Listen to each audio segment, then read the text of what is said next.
Namaste and welcome to day 2 of Headstart, your gateway to career clarity. Yesterday, we had 3 very successful sessions and more than 7 to 8,000 students joined us on various social media platforms. Today also, we are going to carry forward that legacy from yesterday. And today, we are going to talk to 3 more professionals from different spheres of education who will tell our students what to do, how to choose a career, on what skills to work on, how to be ready in this changing world. Today, for the first session, we are joined by Dr. Vijay Singh. Sir आपका बहुत बहुत स्वागत है.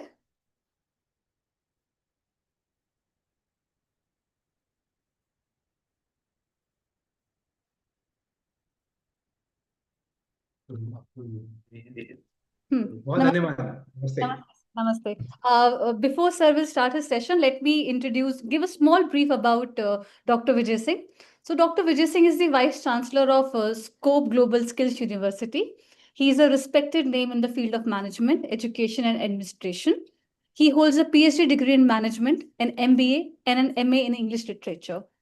Dr. Vijay Singh is also known as an efficient administrator, an excellent academician, and an inspirational team leader. Vijay ji ने बहुत सारे academic और administrative responsibilities को हैंडल किया है. ये UGC, AICTE, NCTE, BCI, INC, ICAR और बहुत सारे बड़े रेगुलेटरी बॉडीज के साथ भी जुड़े हुए हैं. विजय जी, आपका बहुत बहुत स्वागत है ऑर्गेनाइजर के हेड स्टार्ट में. बहुत धन्यवाद सोनम जी. एक अच्छा इंट्रोडक्शन देने के लिए सबसे पहले तो बहुत धन्यवाद जी. विजय जी, हमारे साथ स्टूडेंट्स जुड़ गए हैं, तो I would request you to get the head start started. I think audio is not clear. Hello? Can you hear me now? We can hear you properly. Am I audible? Yes, 100% audible. Okay. Okay. So thank you so much, Sonam ji, for introducing. My topic is related to skills, and I am from a skills university.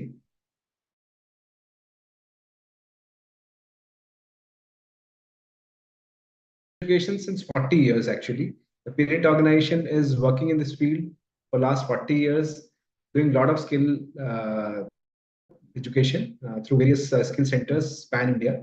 At present, the parent organization is having more than 40,000 skilling centers across, having multi-purpose centers, which includes not only training, servicing, but also in financial inclusion and other skill areas. We're working very hard, and we have selected the geography which is generally not taken by other players. We are mostly in tribal areas, rural areas, tier 3 cities, tier 2 cities.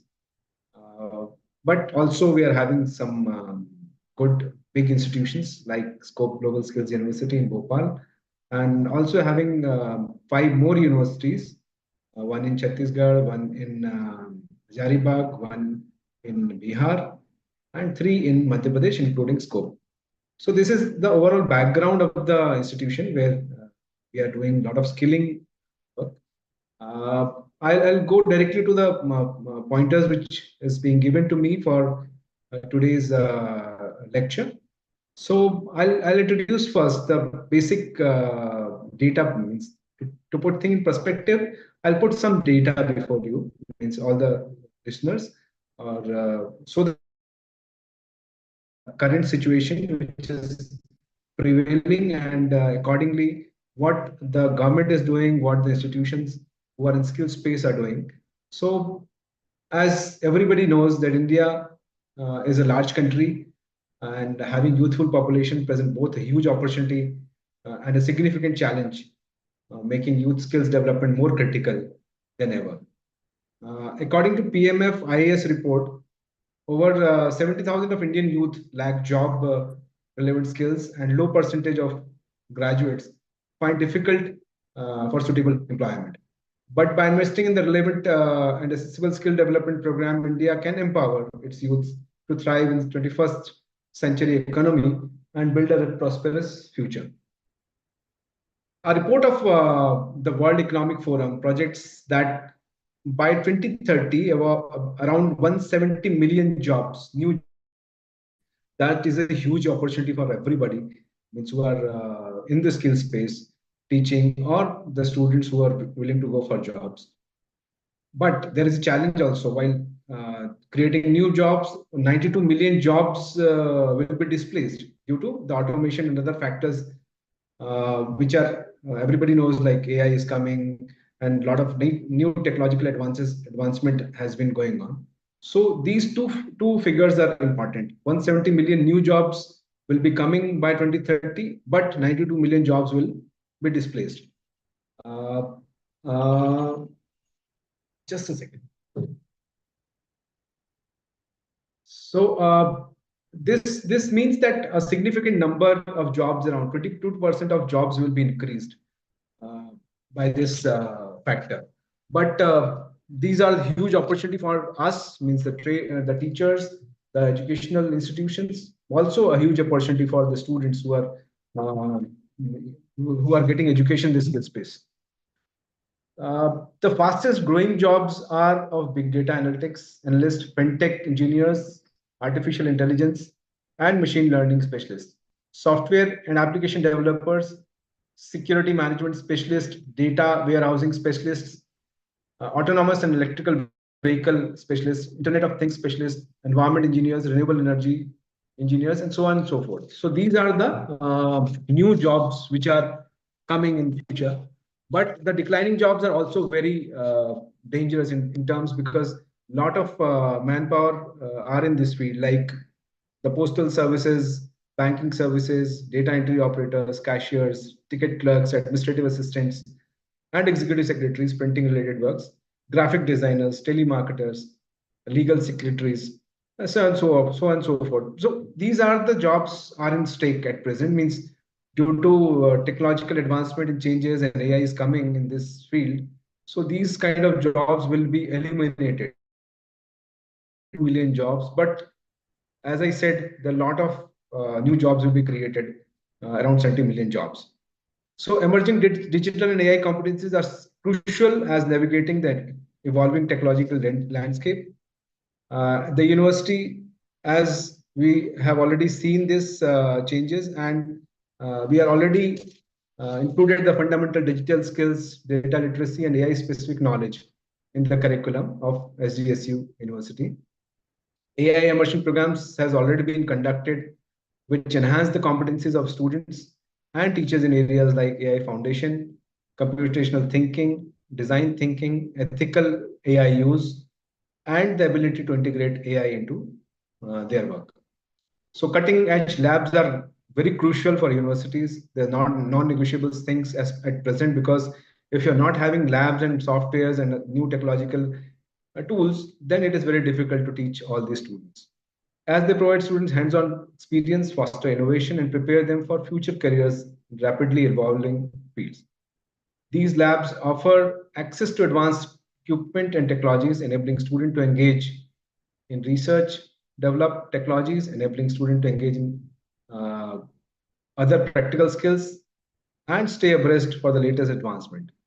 Training on these labs make them industry ready, which is the keyword at present, because a lot of industries are there are not getting good manpower or trained manpower after getting educational degrees from the universities and other institutions. But if we provide them the hands-on training, uh, industry integrated programs within the university, definitely they will be ready after completing their degrees. So to strengthen the India skill ecosystem, it is mandatory to align skilling with industry needs, focus on emerging sectors, demand-driven skilling, quality assurance and standardization, flexible modular courses, improving digital skills, infrastructure, recognition of informal skills, mobile training initiatives, expanding apprenticeships and integrating vocational and mainstream education, incentivizing private sector's involvement and private promoting inclusivity. So we have to work, means as an institution or a university, we have to work hands in hand with the industry, so that the new innovations which university is demanding, or new product they are launching, they should get a proper manpower from the university. By implementing these measures, India can strengthen skill ecosystem, empower its workforce, and harness its demographic dividend, which is uh, a big dividend we are having at present. By 2030, will be around 63% of youth we are having. Means it will mature in 63 to the 2030 actually. So we are having a great demographic dividend available with us for sustainable economic growth. So these are some pointers which I would like to just give you as an intro on which I have to now build up what is given the topics are. But still, there are some more pointers are there which are good, which are some are very good, which are some are still we have to improve upon. Like there is a QS ranking for India as a country. The future of work related, India ranked second globally behind the US for preparedness in future focused skills like AI, digital technologies, and green industries. This reflects India demand driven readiness for emerging job roles. So we are at number two behind US for future of work like AI, digital technologies, and green industries. Academic readiness, India ranked 26th, showcasing moderate alignment between higher education and demand of future jobs market. Emphasis on innovation and adaptability is noted but needs strengthening. Skill Fit India rank Skill Fit is also one area where India ranks 37th, the lowest among the top 30 countries. This highlights significant gaps between the workforce skills and employer demand. This is the challenge. Reflecting challenges within India's higher education system is in adapting to the evolving needs of the job market. This is the point of concern where the universities and other skill institutions to look after, because this skill fit we are ranking around 37th, which is very low. And one more pointer is economic transformation, where India ranked 40th, highlighting the challenges in innovation and aligning economic strategies with workforce adaptability. So these are the pointers where we have to think that where we are at present as far as global scenario is concerned. So it is good to be that we are a future of work. We identified the area of future work and we are placed second globally behind US and probably will take over very soon, because all the universities, all the institutions working in skill space are focusing on these areas and they have prepared themselves. Like SGSC also done this. AI we have integrated in all the courses which we are running. A lot of industry integrated programs we are running, like IBM, Google, Intel. Name the global giants, and we are having a tie-up with them, and they are putting their hardware, even manpower from the industry to train these students. So this kind of environment we have to build up in each universities which we are having. I hope I am connected. There is a problem. Ji, sir, you're connected. Yeah. So the first pointer which I have to speak about is discover how skill training is adapting to global industry needs. So skilling training is rapidly adapting to meet the evolving needs of the global industry by focusing on continuous learning, digital literacy, and skill-based approaches. This includes upskilling, reskilling, initiatives to address skill gaps, which is a prominent one which I already quoted, caused by automation, technological advancement, and changing industry demands. Organizations are also emphasizing soft skills, adaptability, and problem-solving abilities to prepare future workforce. If we talk about how skill training is evolving in India, I think there are 5 points which I will focus. First is focus on continuous learning and adaptability. This is required because the way we are learning since many years it is to be changed now. And as per NEP, we are in that direction. It is a right direction where we are moving now. So NEP has already evolved a structure where all the higher education institution, the school going students are into it. So this is the area where continuous learning and adaptability is required, in which upskilling and reskilling is required, where organizations are investing in programs to help employees learn new skills or enhance existing ones, ensuring they stay relevant in their roles and adapt to new technologies and industries trends. Second, lifelong learning is required, recognizing the rapid pace of change. Training is shifting towards a model of continuous learning and professional development, encouraging individuals to embrace lifelong learning as a core part of their careers. Without that, it is not possible to stay in that field because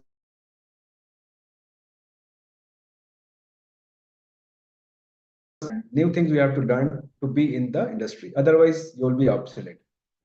Adaptive thinking is also one area, one thing which is incorporating elements that foster adaptability and the ability to quickly adjust with the new situations, technologies, challenges, which is crucial in dynamic global environment. So it is very much required to adapt everything, whether it is technological, professional, everything. You have to adapt very quickly. The second point is emphasis on digital literacy and technical skills. So it is now means digital skills you have to learn. There's no other way because lot of things are being done by these technologies and AI.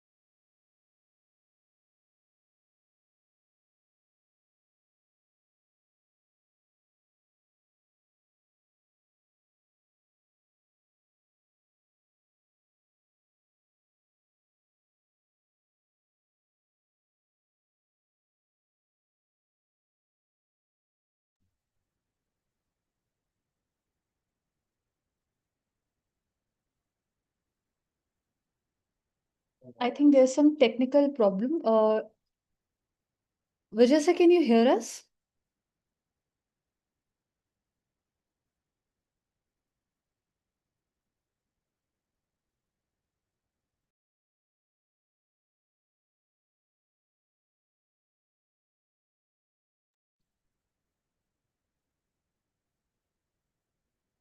hello, I'm Speaking. audible now. Yes, yes, you are audible and visible both. So the second point is on emphasis on digital literacy and technical skills I was talking about. So digital transformation continues to reshape industries, training and prioritizing digital skills, including data analysis, coding, cybersecurity, and the use of various softwares and platforms. So digital transformation is the keyword now. We have to transform each and everything of our life so that we will be in this field. Automation and AI training is addressing the impact of automation and AI by equipping workers with skills that complement these technologies, such as critical thinking, problem solving, creativity. This is also required for everybody now. Means everything is changing at a very rapid space, rapid speed. In fact, when we are talking, something new happened. In fact, we don't know about it, but it will come soon. One more important thing is Industry 4.0 skills, because everything is not software, it is related to hardware also. So it is to be aligned with the skills needed for manufacturing 4.0, focusing on areas like robotics, automation, digital manufacturing, drone technologies, and so on and so forth. So these technologies is to be adopted also because a lot of things are being done by these new technological advancements. Like drone, you know about, means how Operation Sindoor was a different kind of war we have seen, where drones were used. A lot of other things are also being done through drones, because in Meghalaya, the experiment has been done to deliver medicines through drones. A lot of drone Didi concept has drone Didi were trained in this to help the farmers. So there are a lot of opportunities in these areas. Robotics are being used in medical now, and a lot of other areas are being done by these robots, and drones are being used. A third pointer is skill-based approach to training and hiring. So skill over credentials is the new way of interviewing the candidates, because earlier the credentials were important. That what kind of degrees you are having, that was most important. But at present, when we hire people, we would like to know what kind of skills you have acquired. So on the basis of skills they have acquired, the hiring are being made. So it is very important to have skills rather than a degree. Degree is important. There's no other way, because that is a kind of certification, means you are certified by some organization, but still you have to have a skills. Recent surveys given that a lot of engineers who are being passed out from universities are not eligible for jobs because of this only. They got the degree because the set patterns are there where they understand how to write the answer sheets, but they don't know how to operate machines. So it is very much required. In future, targeted trainings are also required. The training programs are to be tailored to a specific industry needs and individual career goals, ensuring that learning is relevant and impactful. Demand-based financing is also linked now, the financial models that are responsive to industry demands, ensuring the training providers are aligned with the needs of employers and workers. Fourth point in this is fostering soft skills and holistic development.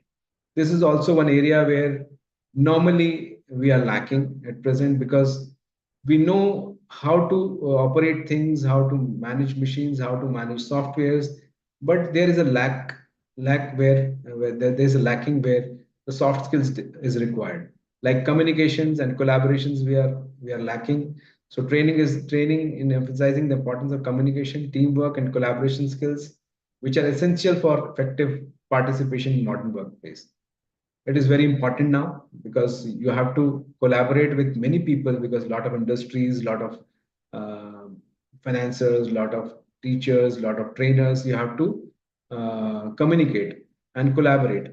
Both are very important at present. You have to have a problem solving, critical thinking ability to develop new solutions, creative solution, think critically, skills which are very important now to analyze the problem and give a proper solution. Fifth and last point in this topic is government and industry collaboration, where policy initiatives are playing important role in promoting skills development through policies, funding, and partnership with educational institutions and industry stakeholders. So government of India is playing a very important role in this. Even directly, Prime Minister office is looking after the skill ecosystem with the ministry. Earlier, it was only education ministry was there. Now it's a separate skills ministries. There was focusing on skills, new skills as well as the previous skills which are done by hands. So both the skills are being handled or seen by the government. Recent database was published, like around 15,000 ITIs are there in our country, and around 25 lakh skilled workers are passing out every year. But again, there is a problem of uh, promoting newer skills or inculcating newer skills to these candidates, because uh, normally you know that in ITIs there are trades like electrician, machinist, fitters, and lot many more, many trades are there. But still, the new technology or new AI immersion is required in that.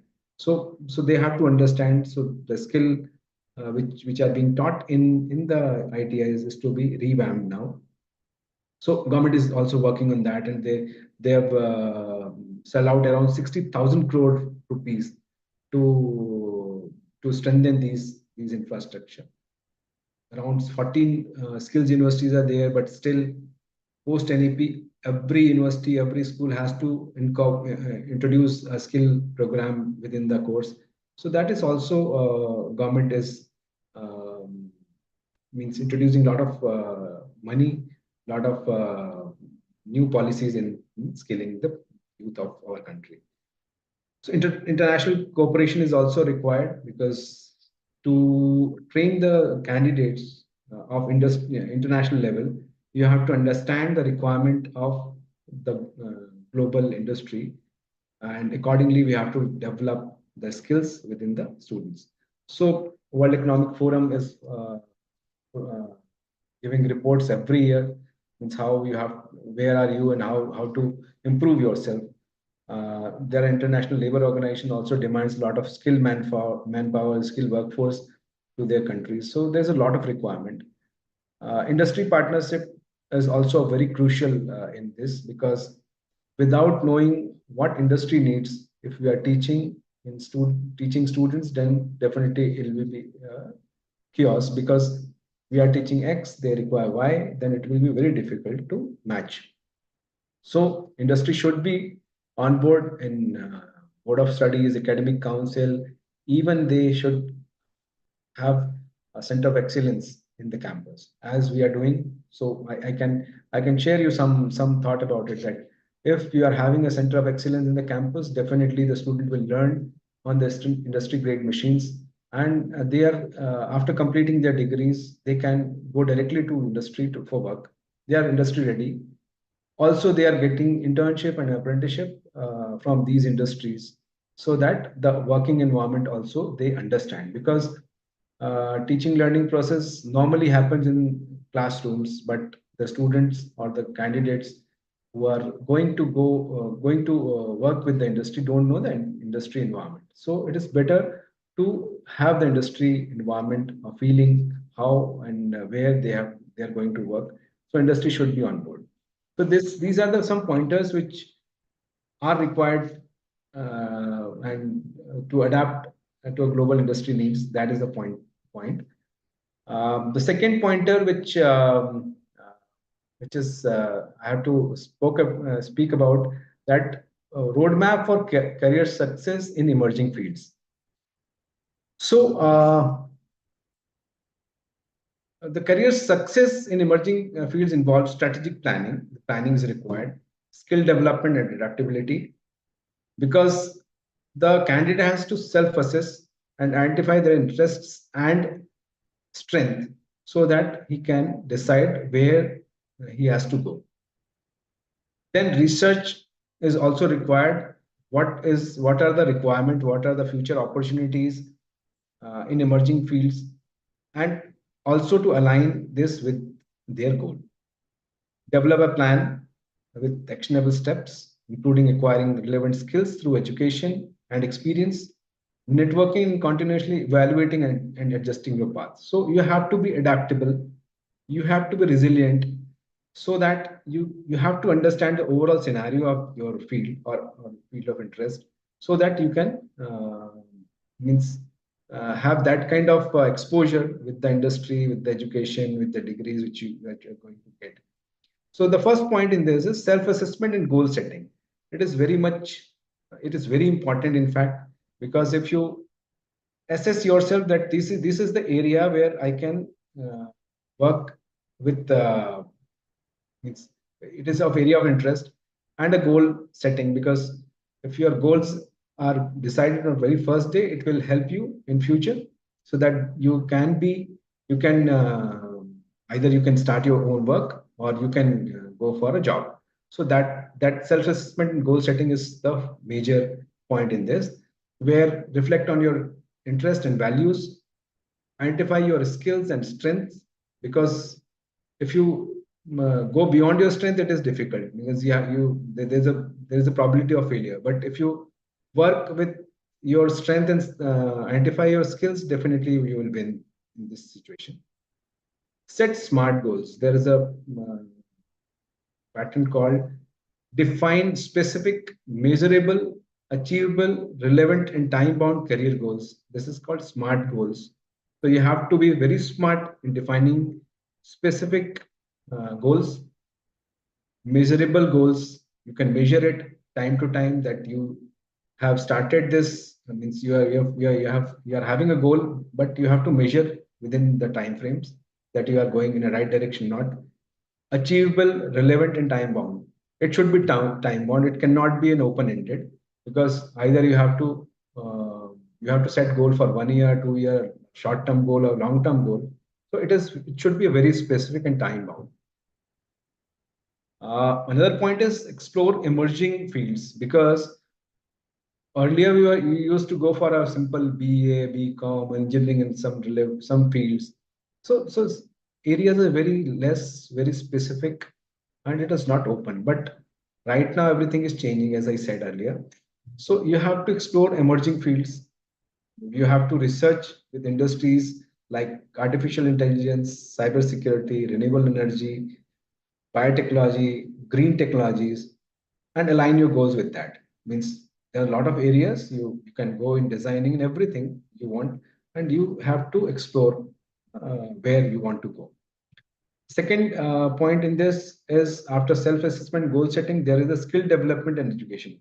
After self-assessment and goal set by yours for you for yourself, define, means go for a skill development or education.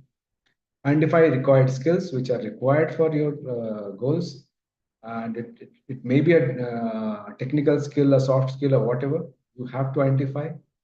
Create a learning plan, means how to learn these courses. Either you have to go to university or a skill center or online or a small workshop or apprenticeship or internship, whatever. Means you have to decide your learning plan. Focus on continuous learning. I already said that it is required now, because without that you cannot be relevant. You will be obsolete very soon if you are not updating yourself within the time period as per the changing in technological landscapes. So you have to be very specific in this to acquire new skills. So again, there's a continuation learning is required. Uh, Seek relevant experiences. As I said, for internship and volunteer work, entry level position, you have to do network with professionals, those who are already in this field. You have to collaborate, you have to communicate with them so that they understand the current and future needs related to your goals. Build your professional brand. Means if you are having a good knowledge, you have to build your professional brand. Like, you have to update your resumes properly, and you have to keep it updating, because as I said, that's a continuous learning is to be done. So you have to update a regular interval of time. You have to update your LinkedIn profile, because a lot of things are being taken up by through learning LinkedIn profile platform. And you have to create a portfolio and showcase your achievements um, regularly, because without that it is difficult for you. Because means probably most of the time we are on either on front of laptop or having a mobile in our hand, and we are living in the digital world. So you have to be digitally very sound, and we have to be digitally updated. So another point is staying current and evolving, because again, the same thing, that you have to learn and you have to update yourself and embrace challenges, because without this you cannot survive. You have to see challenges as opportunity for growth and learning. By following these steps, you can create a roadmap for career success in emerging fields, navigate the complexities of the modern job market, and achieve your professional aspirations. So this is all about the emerging career success in emerging fields. And the last point is to understand the importance of adaptability in the modern workforce. So it is almost the same thing, but again, there is a one or two point which I would like to make, and then I'll close my talk, because adaptability is not just a desirable trait in today's workforce, but a necessity for both individual and organizational success. It allows individuals to thrive in a dynamic environment, foster innovation, and contribute to more resilient and competitive workplace. So it is the combination of everything, because if you want to be in this field, you have to be updated. You have to go for a continuous learning. You have to be in the field or industry, or you have to work with your seniors. You have to have a kind of this. You have to learn the soft skills also in this, because only skills cannot work. You have to have a soft skills, a hard skills, a relevant skills, and a lifelong learning is to be done. So there's some 2 3 point I would like to make is, the right now the new currency, like, we are talking about rupees, dollars, everything. But if you are having good skills, a lot of skills you have to acquire, then this is the new keyword, is skills currency is there. Means if you are having a lot of skills, that you are having carrying currencies with you, and it can be utilized anywhere. So skill currency एक शब्द है आज के समय में, कि आपके पास जितने भी स्किल्स आपने एक्वायर करी उसको आप अपने पास रखिए, उसको शार्पन करिए और उसको यूज करते रहिए। तो उस करेंसी को आप जितना खर्च करेंगे, आपके पास एबिलिटी होगी, तो स्किल करेंसी एक वर्ड है। उस करेंसी के साथ आपको स्किल वेल्थ बनानी है। आपकी अपनी स्किल वेल्थ कितनी है, that is to be judged by the industries. That's why I'm telling you that update yourself on LinkedIn and other social media platforms. You have to have your updated CV, and what kind of skill wealth you are having, that is most important.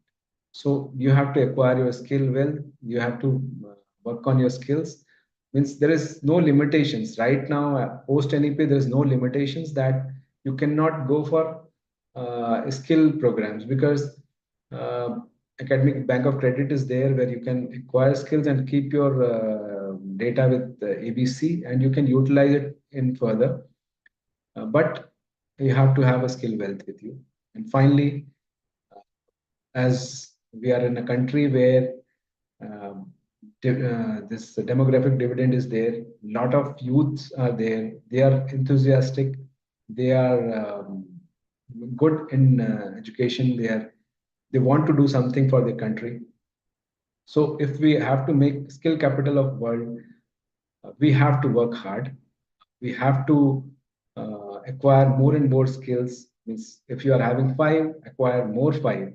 If you are having 10, acquire more 10.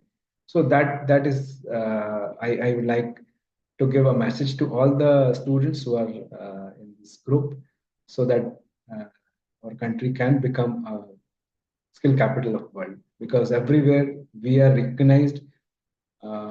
Everybody wants the Indian workforce in their country, और ये सबको मालूम है कि हमारे देश का जो स्किल है वो बड़े बड़े देशों को बनाता है। इवन यूएस भी पीछे नहीं है। यूएस बहुत आसानी से हम पे किसी तरह का सैंक्शन लगाने के पक्ष में नहीं हो सकता। अभी जो चल रहा है वो ठीक है, लेकिन मुझे लगता है कि जो हमारा वर्कफोर्स वहाँ है, जो स्किल वर्कफोर्स है, वो बहुत सारा दबाव बनाता है। और वैसा जो स्किल वर्कफोर्स हमारे देश का है वो मेरे ख्याल से दुनिया में कहीं नहीं है। हमें बस इतना करना है कि हम इस बदलते हुए परिदृश्य में हम अपने आप को ट्रेन कर पाए, हम अपने आप को उसके लायक बना के रखें, नए स्किल सीखते रहें। और जो जो पैरामीटर्स वर्ल्ड इकोनॉमिक फोरम के हैं, क्यूएस के हैं, उस पर अगर हम खरे उतरते हैं और हम अपने आप को इम्प्रूव करते हैं, तो डेफिनेटली पूरी दुनिया हमारी तरफ देख रही है। बहुत सारी इंडस्ट्री देश में आ रही है, उसके लिए भी हमें ये वर्कफोर्स चाहिए। और भारत सरकार लगातार इस पे काम कर रही है। हम जैसी यूनिवर्सिटीज जो कि स्किल स्पेस में है, हमने भी बहुत सारा काम इसके लिए किया हुआ है। और लगातार नई कंपनीज के सेंटर ऑफ स्किल्स, जो स्किल सेंटर्स हैं या सेंटर ऑफ एक्सीलेंस हैं, उनको हमने अपने यहाँ ऐड किया है। मुझे लगता है कि हम एक बेहतर भविष्य की तरफ बढ़ रहे हैं और हम अपने डेमोग्राफिक डिविडेंड को यूटिलाइज कर पाएंगे। आप सभी का बहुत धन्यवाद। खासकर मैं पंचजन्य का, ऑर्गेनाइजर का बहुत धन्यवाद देता हूँ कि उन्होंने ये मुझे मौका दिया कि मैं अपनी बात रख पाऊँ और अपने विश्वविद्यालय के बारे में भी आपको अवगत करा पाऊँ कि हम किस तरह से वर्कफोर्स के लिए काम करें। बहुत धन्यवाद। जय Hind. Thank you so much, sir. आपने skills को you have made sure that students get that why skills are so important, not just for getting a good job, but to even show that you can actually perform your work. And the 4 pointers that you have talked about, whether it is how your skills can help in getting higher employability, adaptability, and it is good for your career growth as well. And we have a lot of questions from the students, those who have joined us. The first question is from Ayush Garg, और आयुष पूछ रहे हैं, Ayush is from PG DAV college, वो अभी BCom programme में है, and he is asking what skill should I learn within which will give me benefits in future, and please also tell me what market demand is in the future. तो अभी वो BCom में और पूछ रहे हैं कि उनको कौन सी सी स्किल्स उनको ज्वाइन करनी चाहिए, सीखनी चाहिए, सो दैट उनको फ्यूचर में जो मदद कर सके। और इस समय मार्केट में बीकॉम की दृष्टि से देखते हुए मार्केट में भी कौन सी स्किल्स की रिक्वायरमेंट है। जैसा मैंने कहा कि अब ये पूरा विश्व जो है डेटा ड्रिवन है, और बहुत सारे क्लरिकल जॉब्स स्टेक पे हैं, जैसा मैंने बताया पहले। मुझे लगता है कंसल्टेंसी का एरिया जो है, उस एरिया में हमें जाना चाहिए, आपको जाना चाहिए। आपने बहुत सारे बड़ी कंपनीज के नाम सुने होंगे, मैं नाम लेता हूँ। अभी ये कोई प्रचार या किसी तरह का वो नहीं है, लेकिन केपीएमजी सुना होगा आपने, ग्रैंड थॉर्ंटन सुना होगा आपने, पीडब्ल्यूसी सुना होगा। ऐसे बहुत सारी कंपनीज हैं जो कि बहुत सारा कंसल्टेंसी का काम करती हैं, बहुत सारा सर्वेस का काम करती हैं, और बहुत सारा आपके बारे में फाइनेंशियल तरह की कंसल्टेंसी प्रोवाइड करती है। तो अगर आपके पास कॉमर्स की प्लेन डिग्री है तो मुझे लगता है थोड़ा डिफिकल्ट होगा इन फ्यूचर। लेकिन अगर आप इस तरह के जो कंपनीज के जो कोर्सेज हैं, इंटीग्रेटेड कोर्सेज हैं, अगर आप जीटी के इंटीग्रेटेड कोर्सेज में एडमिशंस लेते हैं या केपीएमजी के कोर्सेज में लेते हैं, तो ये आपको डायरेक्ट प्लेसमेंट्स की तरफ ले जाते हैं। इंटर्नशिप पहले करते हैं जहाँ, ताकि उस एनवायरनमेंट को समझ जाएं, फिर आपको अप्रेंटिसशिप देते हैं, और आप बेहतर हैं तो आपको उसी समय इंडक्ट कर लेते हैं। तो मुझे लगता है कि टैली ऑब्वियसली बिना बिना आपके पास डेटाबेस क्रिएट किए, फाइनेंशियल डेटा क्रिएट किए आप कुछ नहीं कर सकते, लेकिन टैली एक चीज हो सकती है, फाइनेंशियल कंसल्टेंसी एक चीज हो सकती है। इस तरह के कंपनीज के जो टेलर मेड प्रोग्राम्स हैं, और इनके यहाँ ह्यूज रिक्वायरमेंट है। बीच में मेरी कुछ इंटरेक्शंस हुए थे इस तरह की कंपनीज से। ये वर्ल्ड वाइड कंपनीज हैं, मतलब देश में ही नहीं काम करती, पूरी दुनिया में काम करते हैं। उनके पास इतनी रिक्वायरमेंट है कि ये नया काम नहीं ले पाते। तो अगर हम अपना फोकस इस तरह लेके जाते हैं तो ऑब्वियसली हमें जॉब्स तुरंत मिल जाएगी। आई होप आयुष आपको अपने सवाल का जवाब मिल गया होगा। सर अदिति एक सवाल पूछ रही हैं, she is from Lalit Mahajan SVM and she wants to ask कि I want to ask that is BCom having maths compulsory और नॉट। I think she wants to ask कि वेदर बीकॉम करने के लिए मैथ्स कंपल्सरी है या नहीं है 11 12 में लेने के लिए। नहीं, बीकॉम में आप मैथ्स एक्चुअली जो जो प्रोग्रेशन है ट्वेल्थ के बाद, अगर आप कॉमर्स के स्टूडेंट हैं तब तो कोई दिक्कत नहीं, मैथ्स होना चाहिए। मतलब बीए का स्टूडेंट कॉमर्स नहीं कर सकता, ये है अगर ये सवाल मैं समझ पाया इनका। तो बीए का बच्चा कॉमर्स नहीं कर सकता, लेकिन साइंस का बच्चा जिसमें मैथ सब्जेक्ट है वो कॉमर्स कर सकता है, ये रिक्वायर्ड है। हम्म। क्योंकि बीए में किसी तरह का मैथ्स, लेकिन अब आज के डेट में तो आप जो एनईपी जब से आया है, एनईपी हम्म। 2020 जो न्यू एजुकेशन पॉलिसी हमारे देश ने लॉन्च की है, उसमें आपके पास बहुत सारी संभावना है। मतलब आप टेलर मेड बना सकते हैं, आप मतलब जैसे आप अपने को अपना खाना स्वयं बनाते हैं, वैसे आप अपनी डिग्री डिजाइन कर सकते हैं। डिपेंड करता है कि उस इंस्टीट्यूशन के पास वो सारे इंग्रेडिएंट्स हैं कि नहीं। आपका एक मेजर सब्जेक्ट है, एक माइनर है, एक आपके पास फ्लेक्सिबिलिटी है कि आप कोई सा भी कोर्स सेलेक्ट कर लें। मतलब अगर आप साइंस कर रहे हैं और आपको लगता है कि कॉमर्स का कोर्स करना है, तो आप कॉमर्स का भी कोर्स कर सकते हैं। स्किल्स में आप कुछ भी कर सकते हैं। तो 12वीं में मैथ्स आपको लगेगा, अगर आप आर्ट्स की स्टूडेंट है तो शायद कॉमर्स में एडमिशन नहीं मिलेगा, लेकिन उसके अलावा तो आपके पास संभावना है। आई थिंक एनईपी के बाद ये जो एक चेंज, बहुत बड़ा चेंज आया, that students can actually design there course yes, yes. which wasn't there when we were in college or we were No, it was studying, very difficult actually. At right? that time, you have to learn whatever the specific things were there. And earlier, it was focusing on making clerks, not as a entrepreneur or not as a skilled manpower. Exactly. Earlier, in means जो हमारा पुरातन वो था तरीका पढ़ने का, गुरुकुल पद्धति से हम पढ़ते थे, उस समय ये बहुत संभावना थी, क्योंकि हमारे पास स्किलिंग मतलब जनरेशन्स के साथ चलती थी। मतलब ऐसा नहीं था कि स्किल्स कहीं खत्म हो जाती, जनरेशन्स के साथ चलती थी, और सब कुछ वर्बल कम्युनिकेशन से ट्रांसफर होता था। आज की डेट में हमने जब ये मैकाले और इस तरह के जो बाद में जो चेंजेस आए, उसने क्लर्क्स बनाए एक्चुअली। हुनर वाली बात हमने कभी की नहीं, लेकिन अब 2020 के बाद मुझे लगता है कि जिस तरह के चेंजेस हुए हैं, जिस तरह के एनसीआरएफ एनएसक्यूएफ लेवल्स डिफाइन हुए हैं, अब मुझे लगता है कि हम नई दिशा में जा रहे हैं। और 1947 का जो विकसित भारत के कॉन्सेप्ट है हम्म। अपने मोदी जी का, उसमें जरूर हम सफल होंगे अगर हम इसको ठीक से इम्प्लीमेंट कर पाए। हम्म। इवन सबसे इम्पोर्टेंट है कि हमारे जो बच्चे जो पढ़ रहे हैं इस समय, वो समझ पाए कि हमारे पास ऑप्शंस कितने खुल गए हैं। पहले ये ऑप्शंस नहीं होते थे। इवन इंटर्नशिप अप्रेंटिसशिप की बात ही नहीं होती थी तो 15 दिन के लिए नोशनल होती थी। आज की डेट में तो आप सेमेस्टर वाइज जा सकते हैं। वर्क इंटीग्रेटेड लर्निंग की बात हम करते हैं आज की, कि आप 1.5 साल आप कैंपस में पढ़िए, 1.5 साल इंडस्ट्री के साथ पढ़िए, जिसको एईडीपी कहते हैं, अप्रेंटिसशिप एम्बेडेड प्रोग्राम्स कहते हैं। Hmm. So the options are, बहुत सारे options we are having at present and you can choose from them. Earlier it was not there. That kind of flexibility was not available earlier, but right now it is there. Definitely sir. Sir, Yuvika का next question है। She is from Lalit Mahajan SVM school. और युविका जानना चाहती हैं कि commerce में जिस तरह से कॉमर्स इंडस्ट्री चेंज हो रही है, तो वो कॉमर्स की स्टूडेंट है, तो उनको कौन सा ऐसा कोर्स आगे करना चाहिए कि अगले 5 साल में वो एक रेलेवेंट रहे, या फिर if she wants to be successful तो कौन सा course she should choose, that she is from commerce background.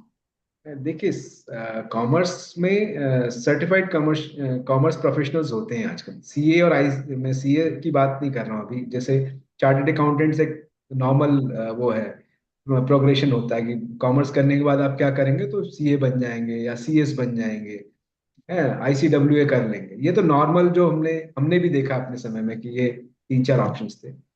आपके समय में सब कुछ कंप्यूटराइज्ड इन्वायरमेंट में है। उसमें आप किसी भी सॉफ्टवेयर को यूज करते हुए आप अपना करियर बना सकते हैं, कि इस पर्टिकुलर सॉफ्टवेयर पे काम करके और आप फाइनेंशियल ट्रांजैक्शंस वाला जो रिकॉर्ड करने का है, टैली सिंपल से कह दूंगा, टैली वगैरह कर लें। दूसरा, मैंने अभी कहा कि बहुत सारे एनालिसिस का काम होगा। अगेन, पूरा वर्ल्ड अब डेटा ड्रिवन है। आप जैसा डेटा फीड करेंगे, जैसा डेटा वर्ल्ड के सर्वर्स पे है, उसके आधार पे होगा। तो डेटा एनालिटिक्स का काम आप कर सकते हैं। डेटा एनालिटिक्स इस समय बहुत इंपॉर्टेंट रोल प्ले करेगा। बीकॉम के बाद आप किसी भी तरह का बीकॉम डेटा एनालिटिक्स कर लें या बीए डेटा एनालिटिक्स कर लें, तो डेटा एनालिटिक्स एक जगह है जहाँ ये सारी कंपनीज जो कि अ, जो फाइनेंशियल एडवाइजरी करती हैं या फाइनेंशियल रिकॉर्ड्स को अपडेट करती हैं, इसमें आप जा सकते हैं। डेटा एनालिसिस हो गया, फॉरेंसिक अकाउंटिंग एक नया सब्जेक्ट है जिसमें कि फ्रॉड्स कैसे बचे जा सकते हैं, साइबर एक एरिया है वेर यू कैन एक्सप्लोर। तो 3-4 नए रिलेवेंट एरियाज हैं जो कि आने वाले समय में बहुत इंपॉर्टेंट रोल प्ले करेंगे।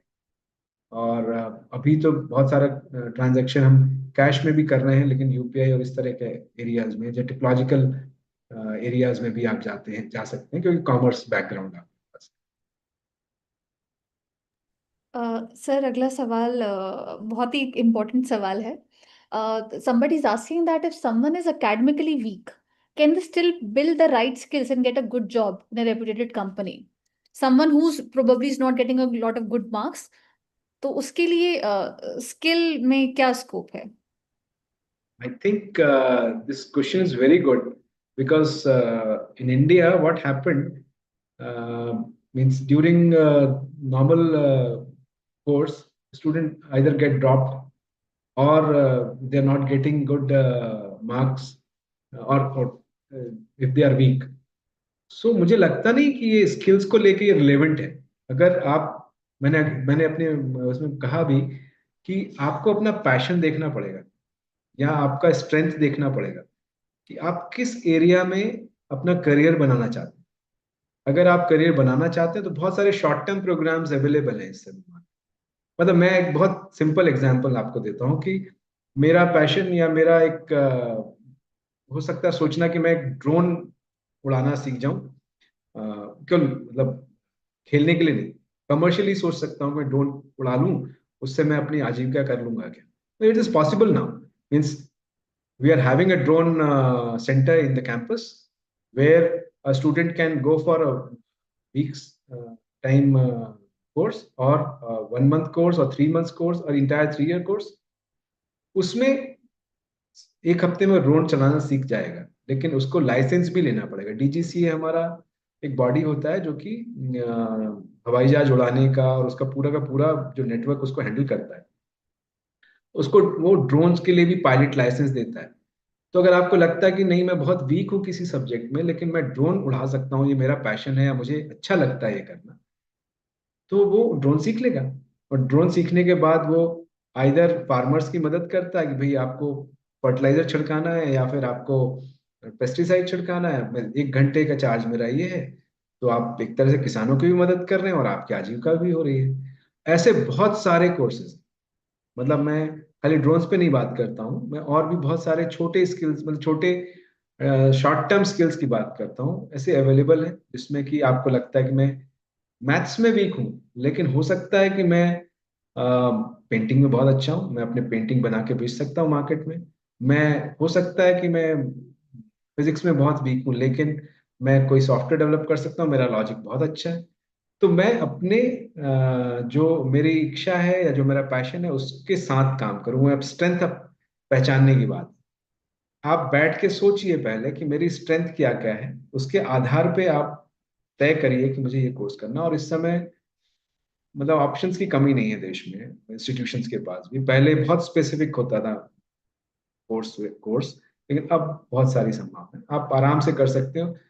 पहले आपको आइडेंटिफाई करना पड़ेगा कि आप किस क्षेत्र में काम करना चाहते हैं। भले वो आपने कॉमर्स किया हो, आर्ट्स किया हो, साइंस किया हो।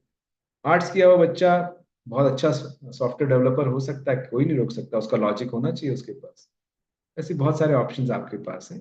और स्किल्स के लिए कोई बाइंडिंग नहीं है, कोई आपको रुकावट नहीं है। अगर आप नॉर्मल अपने ट्वेल्थ में आपके परसेंटेज कम हो या ग्रेजुएशन में परसेंटेज कम हो, कोई बात नहीं। आप एक स्किल देखिए जो आपको अच्छा लगता है, उस पर आप एक्सेल करिए और अपना काम शुरू करिए। आप अपना काम शुरू कर सकते हैं या नौकरी कर सकते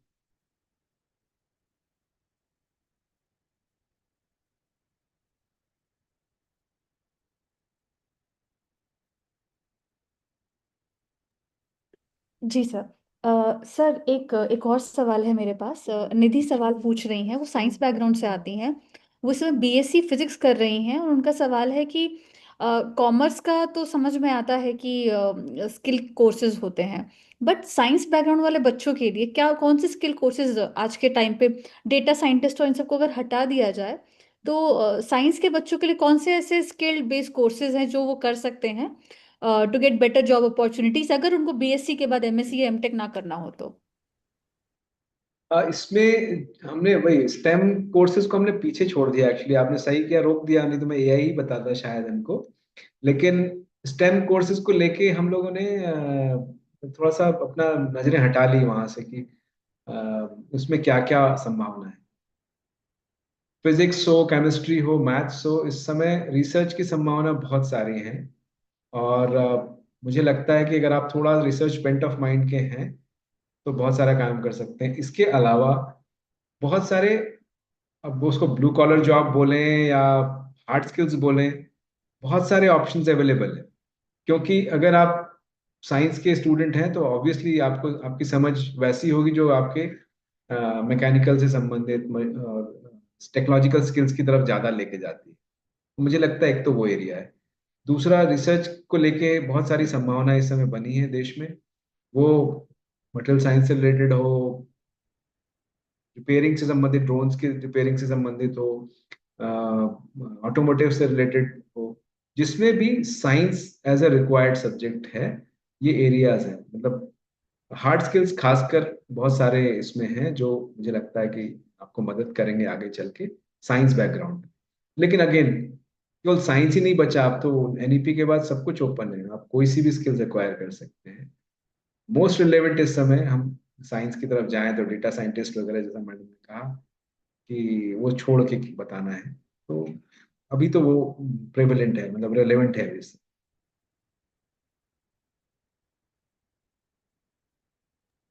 सर, आप एआई का बता रहे थे कि एआई के लिए भी अगर कुछ ऐसे कोर्सेज हों स्किल से रिलेटेड, अगर कुछ ऐसे कोर्सेज जो स्टूडेंट्स प्रोबेबली कर सकते हैं ट्वेल्थ के बाद।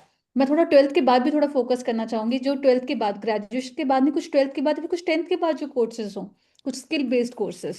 ये सारे कोर्सेज आप 10वीं के बाद कर सकते हैं, मतलब डिपेंड करता है आपके लेवल सब, चूंकि एनसीआरएफ लेवल्स डिफाइन किए जा चुके हैं भारत सरकार के द्वारा। तो 10वीं में भी, अब एनईपी के बाद तो 10वीं 10वीं क्या, उससे पहले से स्किल्स देने की बात हो रही है, उसमें एआई भी शामिल है। अगर इंफ्रास्ट्रक्चर स्कूल के पास है तो एआई स्किल्स वो बहुत पहले से देना शुरू कर सकते हैं। 12वीं के बाद एआई, डेटा एनालिटिक्स में आप जा सकते हैं, डेटा साइंस से रिलेटेड है, फिनटेक में जा सकते हैं। अ, इसके अलावा बहुत सारी संभावना है, मतलब एआई मतलब इतना बड़ा है कि अगर हम उसको डिफाइन करने वर्ड्स में तो बहुत डिफिकल्ट होगा कि, जैसे मैंने बताया कि जो नए कोर्सेज जो ग्रोइंग जॉब्स हैं उसमें बिग डेटा एनालिस्ट है, फिनटेक इंजीनियर्स रिक्वायर्ड हैं, आर्टिफिशियल इंटेलिजेंस में बहुत सारी संभावना है, सॉफ्टवेयर एप्लीकेशन डेवलपर बहुत सारे रिक्वायर्ड हैं, सिक्योरिटी मैनेजमेंट स्पेशलिस्ट चाहिए, डेटा वेयर हाउसिंग के लोग चाहिए, ईवीज में बहुत सारा संभावना है। जो साइंस में अभी बच्चे ने पूछा कि हम कौन से एरिया में जा सकते हैं, ईवी एक बहुत बड़ा सेक्टर है जिसमें आप जा सकते हो। एक ग्रीन एनर्जी में जा सकते हो, एनवायरमेंटल इंजीनियर्स की बहुत डिमांड है, रिन्यूएबल एनर्जी में बहुत डिमांड है। जो प्रीवियस क्वेश्चन था उसके ये आंसर्स हैं कि आप ईवी को देखिए, ग्रीन टेक्नोलॉजीज में जाइए, रिन्यूएबल एनर्जी में जाइए, इंटरनेट इंटरनेट ऑफ थिंग्स में जाइए, जो कि खासकर स्मार्ट सिटीज में और स्मार्ट एग्रीकल्चर में आजकल यूज हो रहे हैं। तो ये बहुत सारे एरियाज है साइंस के स्टूडेंट्स के लिए, और ये सारा कुछ एआई से रिलेट करता हुआ सब्जेक्ट है। और ये सब जो मैंने कहा था कि 170 मिलियन नए जॉब्स हैं, वो इसकी तरफ इंगित करते हैं। और ये आने वाले समय में आप जो 12वीं के बाद बच्चे आगे बढ़ रहे हैं उनके लिए बहुत बड़ी संभावना है इसमें। जी सर, एक काफ़ी इंटरेस्टिंग क्वेश्चन आया है कि what are some common mistakes students are making while choosing a career after 12th। ये मैंने अपनी बात में कहा कि आप अपने आप का अपना स्ट्रेंथ देखिए। सबसे इंपॉर्टेंट स्ट्रेंथ और पैशन। अगर मेरा पैशन कॉमर्स की तरफ है तो मैं साइंस में नहीं जाऊंगा। मैं अपने बारे में अगर बताऊं तो मेरा पैशन कॉमर्स था, लेकिन मैं चला गया साइंस में। तो पहली बात, गोल और फोकस इंपॉर्टेंट है कि आपका गोल क्या है, उस पर फोकस करिए। आप अपने पैशन को पहले देखिए, क्योंकि आने वाले समय में अब बहुत ज्यादा वैसा नहीं होगा कि काम, कोई भी काम मिल गया तो कर लिया और समय बिता लिया। बिना पैशन के आप नाम काम नहीं कर सकते।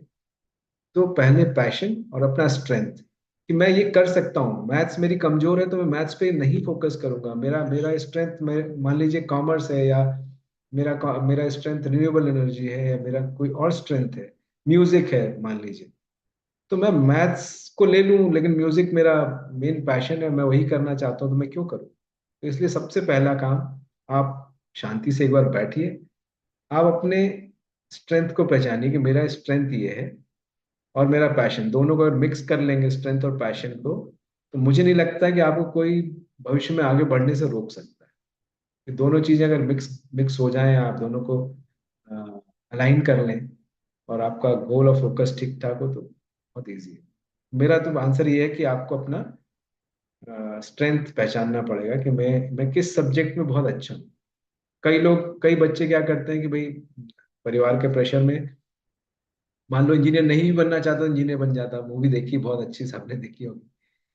सो मैं अपने अपने पैशन देख लूं और मैं अपना स्ट्रेंथ देख लूं, उसके अकॉर्डिंगली आपको तय करना। ये मिस्टेक मत करना कि हम चाहते कुछ और थे और कर कुछ और रहे हैं, तो कभी भी आप उसमें बहुत सेटिस्फाइड नहीं होंगे और ग्रो भी नहीं कर पाएंगे और अचीव नहीं कर पाएंगे जो आप अपने भविष्य में achieve.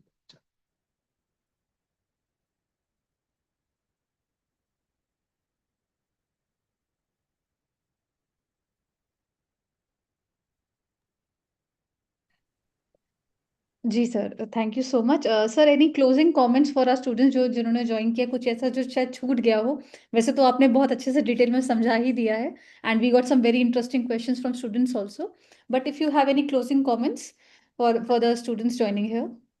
So my last point is that in this era, you have to update yourself, and you have to skill yourself, reskill yourself, upskill yourself on regular basis.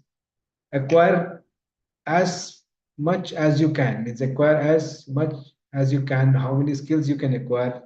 It will help you in future. If anything is obsolete, definitely you should have another thing in your pocket so that you can use it.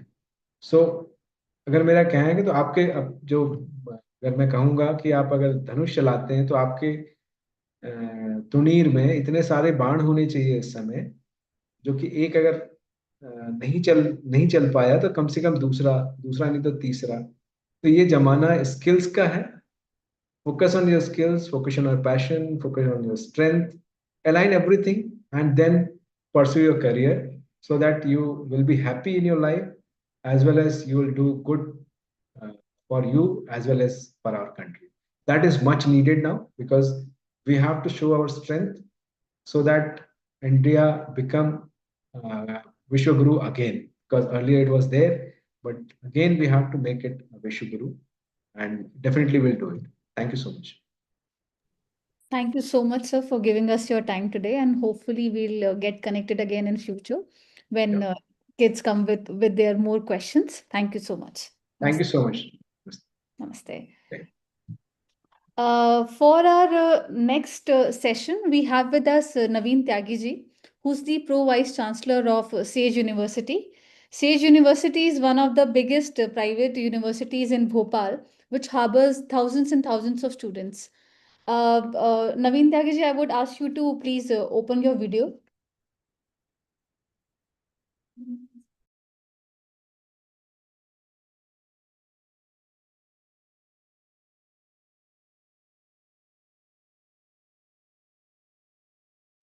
Yeah, madam, I am already there. I am Dr. Neeraj Upanyu, not Naveen Tyagi.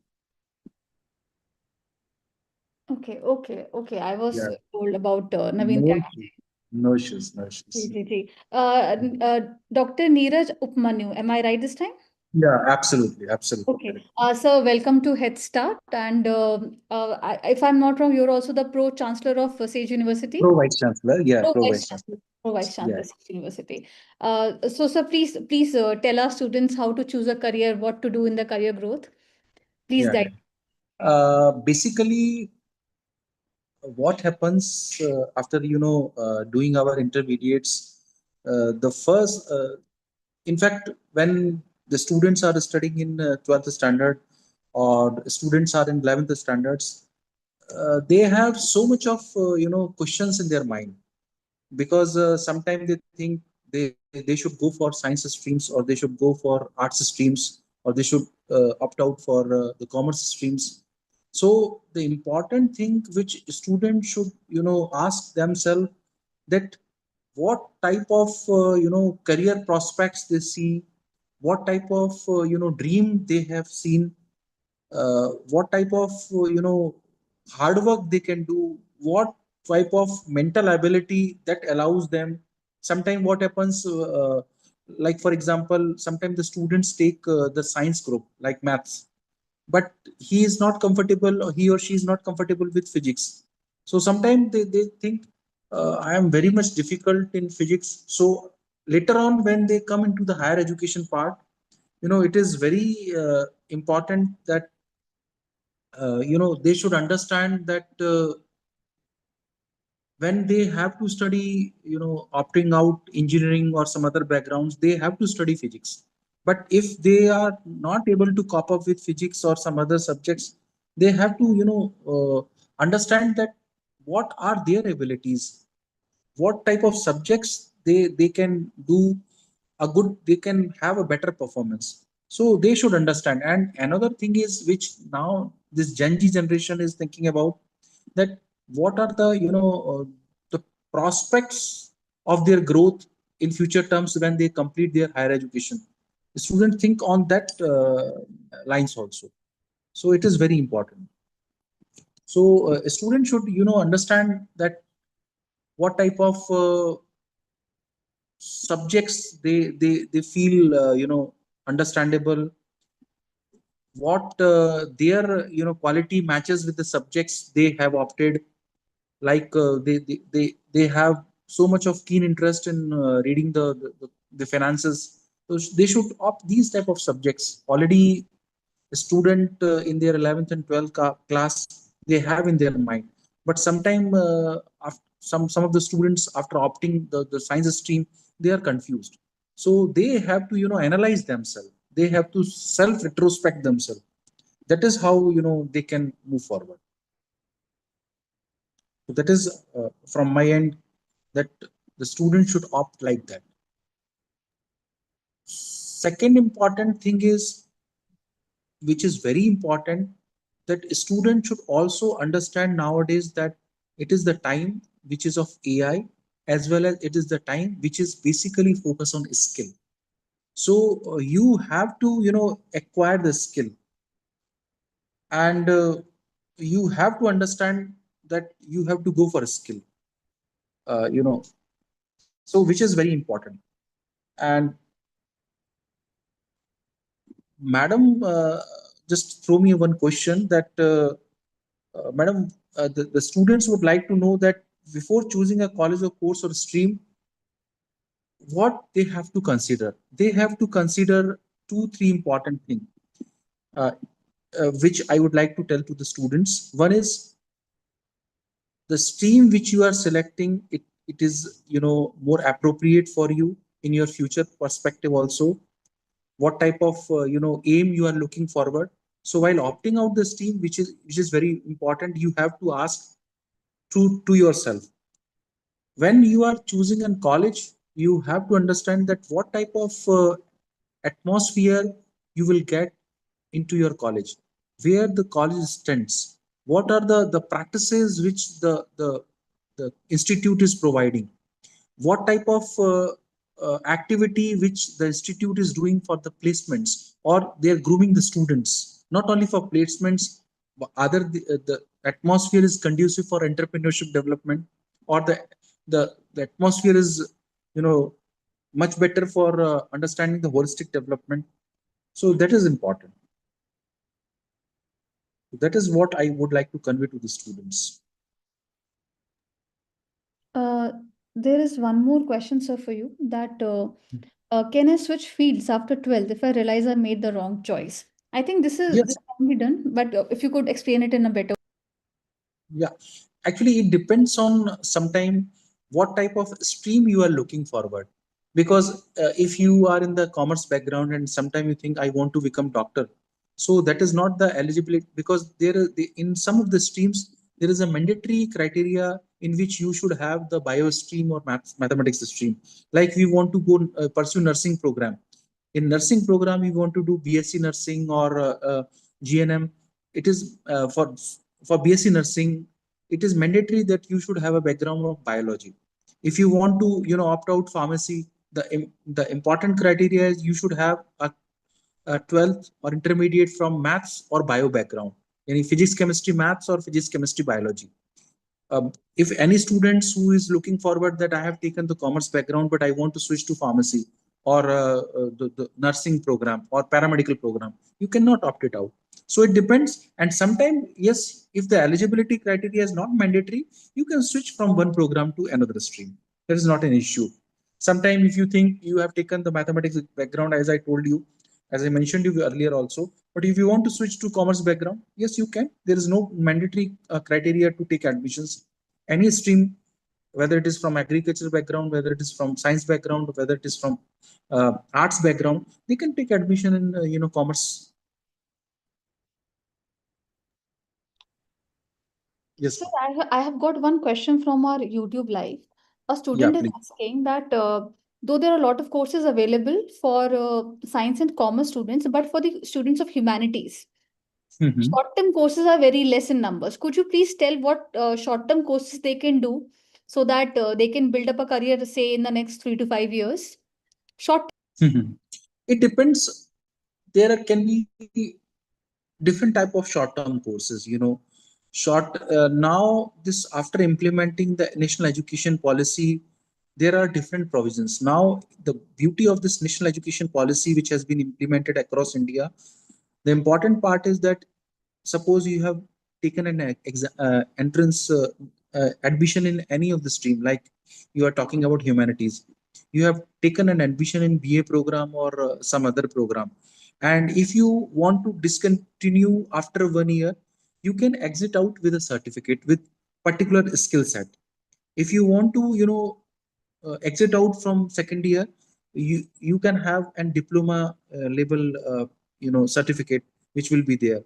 So that can also be done. Apart from that, you are talking about short term certifications. There are several opportunities. Like nowadays there are several platforms, paid and unpaid, which provides different certification programs. So according to your choice, according to what your goals are, or what type of future perspective you are looking forward, you can opt out these short term courses. And sometimes some of the organizations they provide these short term courses with employability also. So you have to look forward that what type of background you are looking forward, what type of stream you are looking forward. So accordingly, you can opt out your programs or your short term courses. It depends on your choice and what type of employability or what type of skill set you are looking forward. That is very important. So there's one more question coming from Ravindra. What other skills we can pursue while doing B Pharma for future benefits? Very good question. It depends. This is the high time you have to understand few things which are very important while carrying out your B form. One important thing is you should be acquainted with AI little bit, because in future if you go to any of the industry, they are also looking forward for the persons who knows little bit about information about AI. Second important thing is it depends during your B form whether your perception tell you that I am good with clinical practices or I am good with industry, because there are two options which are wide open for any of the student. So accordingly, you have to chalk it out. For example, if you are thinking, yes, I am good at clinical practices, I am good, in pharmacology, or I am good in understanding the clinical things, nitty gritty. So you should, doing the practices starting from, you can opt out, you can go for some retail shops or medical shops, and later on you should train for, you should acquire some training in the hospital, like B Farm pharmacy practices students or pharmacy students take. So that is how you should groom yourself. You should have more and more clinical practices. If you want to continue your career in the industry, pharmaceutical industry, you should have more and more training after your semester sessions ends. You should apply and you should acquire and you should train in different divisions. You should go to QA also, quality assurance. You should go to quality control division also. Suppose if you get the opportunity for formulation and development FND, you should go for that also. So small training and internships you should apply, and you should train yourself. That is very important parallelly. At the same time, as I mentioning you the last question also, that you should also do some small certification, like what WHO tells about medicines. So you can do some small certification course for the WHO, what they prescribe for the medicines, what they are telling. There are some websites where International Pharmaceutical Federation, they are offering some small courses, capsule courses. You can opt it out. So you have to understand. Hmm. So there's one more question. Mhm. In today's fast-changing world, how can students future-proof their careers against technologies and jobs that don't even exist yet? Very important. Like, today we have ChatGPT, and there are saying that AI is soon going to eat a lot of jobs. So, in this fast-changing world, how to secure your career? Madam, my perception is totally different. I have some different type of thought process. I tell you one with one example. When this COVID-19 pandemic came, I give you my our teacher academic fraternity example. When this COVID-19 pandemic came, the first questions which were in the minds of teachers, that now the teacher will not survive because everybody is into the digital platforms and there is no classroom teaching is required. At the same time, when the students got this news that COVID-19 pandemic is there, their institutes, their schools, their colleges are shut it down. So how they will cope up with their studies? But slowly and slowly, they used to practice it. And still, what I believe, and every time when I deliver my lecture also, I always told to my colleagues also, technology can never replace the teacher. Just like that, technology cannot affect your career or your job prospects. It depends. You have, the important thing is you should update yourself, which is very important. Most of the time, we react without thinking. So technology can never overcome us if we are updated time to time. We are understanding what the situation is, what type of things which are going on in the industry, what the industry demands, or the job where you are looking forward. You have to understand their perspective, that what type of demand that industry or that place is demanding from you, and accordingly what type of skill set you have acquired. This is the most important thing. We should never think whether we will get the job or not. Job will be there if you have the particular skill set. If Skill you set. allow me, can I tell one story to the students? Of course, please go Yeah. ahead. uh, there is a very good story I always tell, so this is an opportunity again to tell to all my colleagues who are with me. There is one businessman in the US, and he was having good business. He was starting from the scratch, and now he's going to get a good recognition. He got a consignment of 5 crore rupees, and he was very happy, and he took this consignment. He started working, and what happens after, he was having a 1 month time to complete that consignment. And when he started, after 4 5 days, his machine is stuck up and it was not working. He called few technicians, he called few very good engineers, and he called a lot of people who can repair their machine. But nobody was able to repair his machine. 2 3 days passed. He was very worried because the stipulated time was there to complete the consignment. One fine day, his manager came to him, that to the owner, and he told, sir, if you allow me, can I call one person? He was very, he was very worried, but still he told, you call please. He called one person. He was layman serviceman, and he called that person, and he looked at the machine for 2 3 minutes, and then he told that his colleague who called him, can I have a hammer please? Okay, fine. When he have the hammer, he hit the machine 3 times, and the machine started working. And everybody was very happy. He went away to his workplace, and after 4 5 days, he got a bill of $1,000. And the owner was very surprised. $1,000? He called his manager. Why this $1,000 for this very simple work? He told, sir, he called him. Then he told that person, sir, $30 is for hitting 3 times to that machine, and $970 where to hit. That is how the student has to understand, the skill set is very important, and where to hit that skill set. You don't worry about technology and all. That is my perspective of thinking, and that is what I want to convey to the students also. Absolutely, sir. Sir, there is one more question coming from Yukta Verma. She's asking, what are some future-ready careers that students should be aware of? कि college से निकलते ही job मिल जाए, ऐसा कौन सा career उनको choose करना चाहिए आफ्टर 12th? आफ्टर 12th, देखिए, आपका क्या स्ट्रीम है इसके ऊपर डिपेंड करता है। मैं एक ही चीज बोलूंगा, आपको एक छोटा सा एग्जांपल लेके और उसके बाद ये मैसेज दूंगा। जब सचिन तेंदुलकर क्रिकेट खेलता था तो सचिन तेंदुलकर के समकक्ष बहुत सारे क्रिकेटर्स थे, लेकिन वो सचिन तेंदुलकर क्यों बना?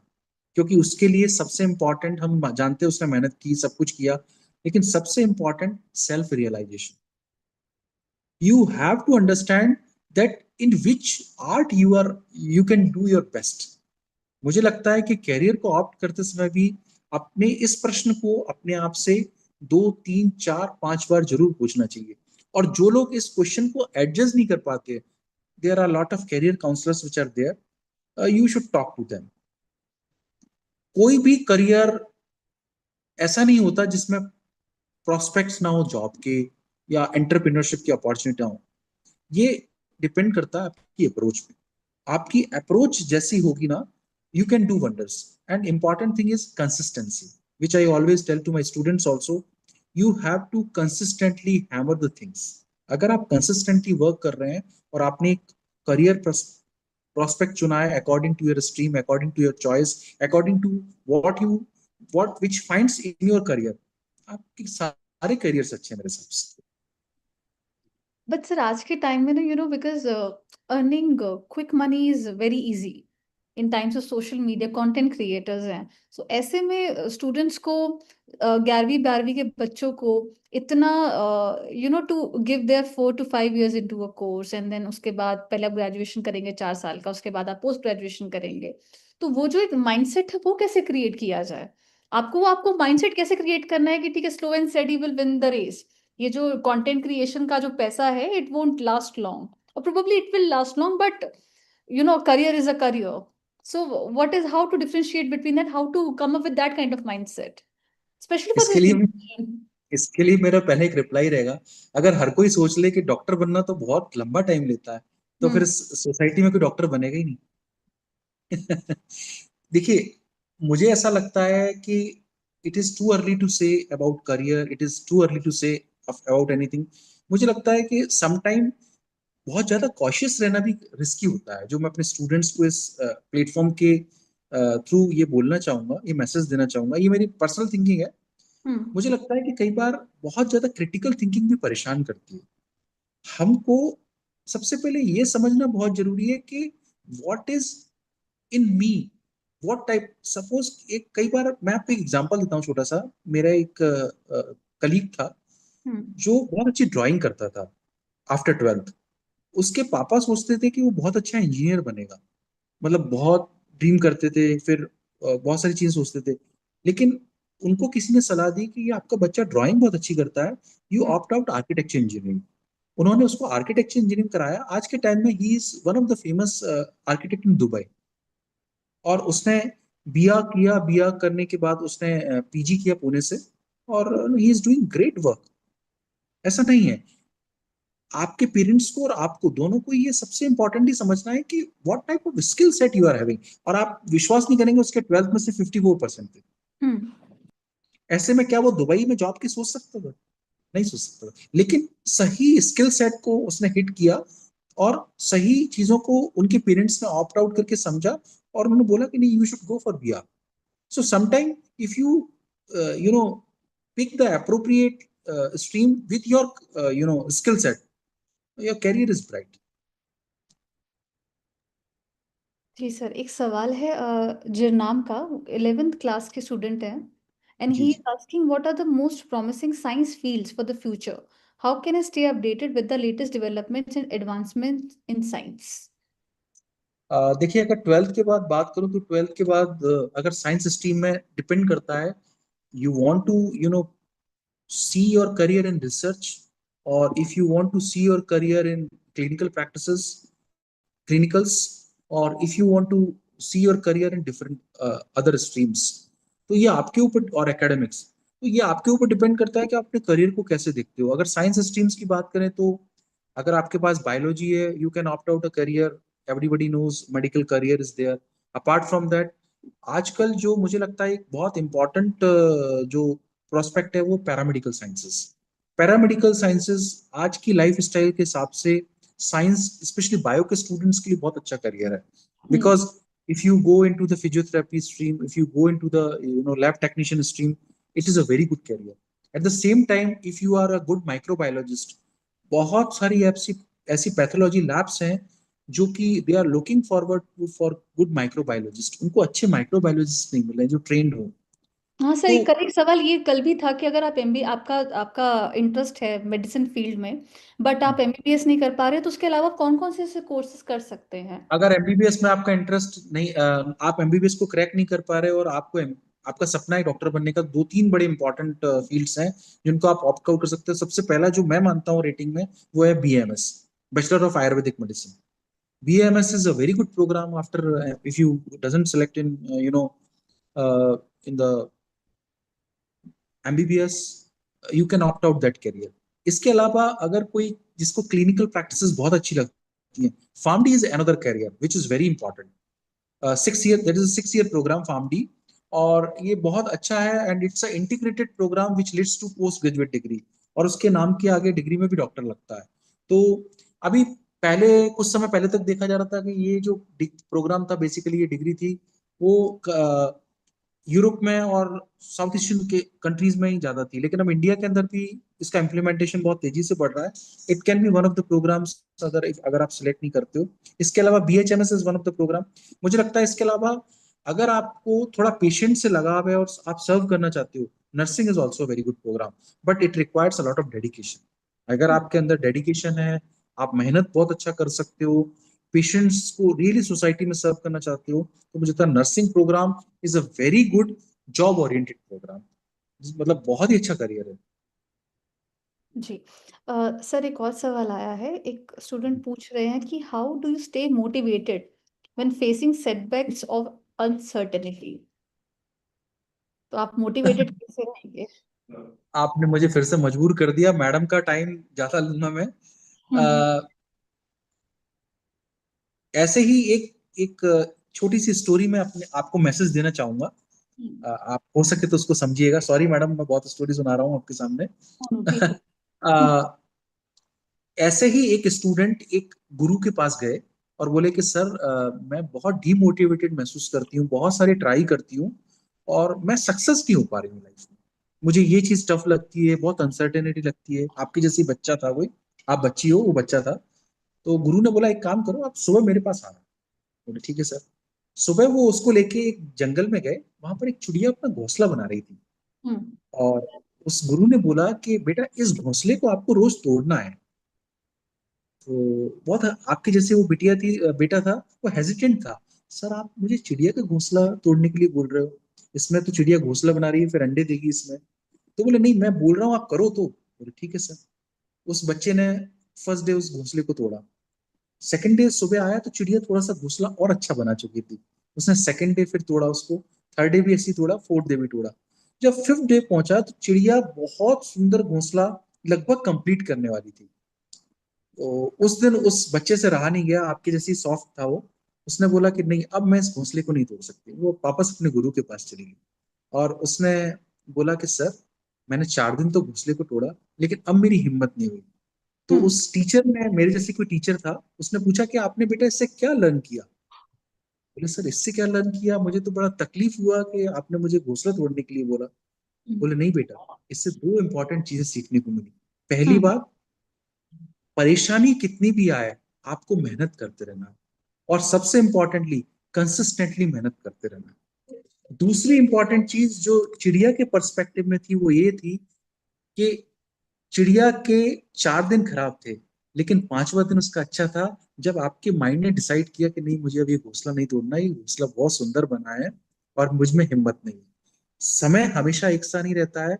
इट डिपेंड्स कि आप अपनी मेहनत को कितना, अपने परिश्रम को कितना समय देते हो और आप कंसिस्टेंटली वर्क कर रहे हो कि नहीं।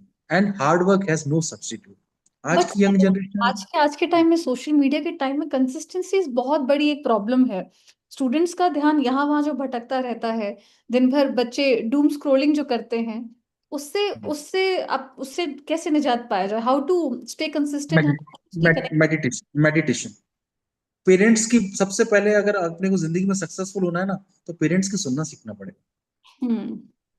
मतलब हम, हो सकता है कि मैं बड़ी बच्चों को बड़ा अजीब लग रहा होगा, बट जिसने पेरेंट्स की सुनी और जिसने थोड़ा सा अपनी लाइफ को, दूसरी इंपॉर्टेंट चीज है जो मैम ने बहुत अच्छा क्वेश्चन किया, सेल्फ डिसिप्लिन। आज के प्रॉब्लम जो सबसे बड़ी जो मैं पाता हूँ, जो मैं अनुभव करता हूँ, सेल्फ डिसिप्लिन की बहुत कमी। हम्म। हम आज क्या करते हैं, 10 बजे बिस्तर पे गए या 9:30 बजे बिस्तर पे गए तो 1 घंटे तुमको मोबाइल चलाना ही है, स्क्रॉल स्क्रॉल करनी है, जो मैडम बोल रही थी। क्योंकि हम अपने अंदर सेल्फ डिसिप्लिन नहीं है। हमको हमको अपनी एक एक रूटीन लाइफ स्टाइल को करना बहुत जरूरी है। अगर आप इस सेल्फ डिसिप्लिन को आत्मसात करते हैं और अगर आप कंसिस्टेंटली अपने पेरेंट्स की भी बात सुनते हैं, उनसे बात करते हैं, एक इंपॉर्टेंट चीज में ये भी है, हम्म। कन्वर्सेशन बहुत जरूरी है। हमने इस सोशल मीडिया के चक्कर में कन्वर्सेशन छोड़ दिया। We should talk with each other. Hmm. अगर हम एक दूसरे से बात करते हैं ना, बहुत सारी चीजों की सॉल्यूशंस हमारे बात करने के दौरान आते हैं। जो मैं समझ पाया, जो मैं अनुभव आज भी करता हूँ, आप दोस्तों से बात करिए, अपने बड़ों से बात करिए, अपने पेरेंट्स से बात करिए, अपने टीचर से बात करिए। आप देखिए, definitely you will find a solution. But हम, क्या हो रहा है कि लैक ऑफ कन्वर्सेशन, हमने आज सोशल मीडिया को ही सब कुछ समझ लिया है। ऐसा नहीं है। देखिए, गूगल के पास तो सब कुछ है, लेकिन गूगल के पास वो नहीं है कि आप जो पर्टिकुलरली पूछ रहे हो। जो क्वेश्चंस मैडम आज मुझसे पूछ रही हैं आपके बिहाफ पर या आप कर रहे हो, वो गूगल पे भी पा सकते हो। लेकिन जिस वे में आपका भाव है और जिस वे में मैं समझा रहा हूँ, वो कन्वर्सेशन से पॉसिबल हो पा रहा है। That Absolutely. You have to understand. Sir, एक क्वेश्चन आया है अंश रघुवंशी का। What about the student who has taken bio in class 12 but wants to pursue agriculture in future? Yes, agriculture, they can take an admission. BSc Agriculture, they can carry out their program, no issues. BSc Agriculture is one of the very good program. If you, stick into that, you do your agriculture. Agriculture में एक बड़ा अच्छा course पढ़ाया था रावे, उसको आप अच्छे से करिए, आप अच्छे से समझिए, and you can do post graduation also, you can go into the fisheries line also, you can pursue out your PhD also, बहुत सारी चीजें कर सकते हो। इसके अलावा एग्रो इंडस्ट्री में भी आप काम कर सकते हो। So BSc Agriculture is a very good program which you can start. And BSc agriculture करने के बाद आगे क्या स्कोप है? यू सेड पीएचडी, बट उसके अलावा BSc Agriculture करने के बाद आप एग्रीकल्चर इंडस्ट्री में फूड टेक्नोलॉजी इंडस्ट्री में काम कर सकते हो, एग्रीकल्चर इंडस्ट्री में काम कर सकते हो, फार्म में काम कर सकते हो, फार्म मैनेजर भी बन सकते हो आप। ऐसे बहुत सारे स्कोप खुलते हैं BSc एग्रीकल्चर करने के बाद। एक सवाल है सर महक का, एंड शी वांट्स जी। To ask that can unpaid internship still be valuable, and how to yes, decide its worth or not? Unpaid internship बिल्कुल वैल्यूएबल है। देखिए, Hmm. Internship is always valuable whether it is paid और whether it is unpaid. Hmm. सबसे important चीज ये है कि internship आप क्यों कर रहे हो। आप इंटर्नशिप दो चीजों को समझने के लिए कर रहे हो, कि आपने जिस प्रोग्राम को ऑप्ट आउट किया और जो कोर्सेज आप उस प्रोग्राम के अंदर पढ़ रहे हो, अब उसको आपको प्रैक्टिस कैसे करना है, आप आपके स्किल सेट को आपको उभारना है, आप उसके लिए इंटर्नशिप कर रहे हो, सबसे इंपॉर्टेंट चीज। दूसरी इंपॉर्टेंट चीज, आपने बुक्स में उस टॉपिक को पढ़ा, लेकिन how you have to implement that in the market. तो या उस टेक्नोलॉजी को समझ के उसको किस तरीके से इंप्लीमेंट करना है, वो आप उस इंटर्नशिप के थ्रू समझते हो। दूसरी चीज, रिसेंट से एडवांसमेंट मार्केट के अंदर या इंडस्ट्री के अंदर या उस पर्टिकुलर फील्ड के अंदर क्या चल रहा है, वो आप इंटर्नशिप के थ्रू समझते हो कि आज की कंपनी क्या डिमांड कर रही है, आज की कंपनी में चल क्या रहा है, किस टाइप की प्रॉब्लम्स हैं जिनको आप ट्रबल शूट कर सकते हो। ये सब चीजें आपको, इंटर्नशिप बहुत इंपॉर्टेंट पार्ट प्ले करती अच्छा, कई कंपनीज होती हैं वो पेड इंटर्नशिप देती है, देयर आर फ्यू कंपनीज जो अनपेड देती है, है। तो स्टूडेंट्स कैसे इसमें चूज कैसे करें? मैडम, इसके दो तरीके हैं इंटर्नशिप को चूज करने के। There are lot of websites which you have to search. Ministry of commerce and industry, बहुत सारी मिनिस्ट्री ऑफ लॉ, ये बहुत सारे पेड इंटर्नशिप्स देती हैं। इसके अलावा बहुत सारी इंडस्ट्रीज हैं जो इंटर्नशिप प्रोवाइड करती है, क्योंकि उनके प्रोविजन में कंपलसरी इंटर्नशिप को you have to hunt for that.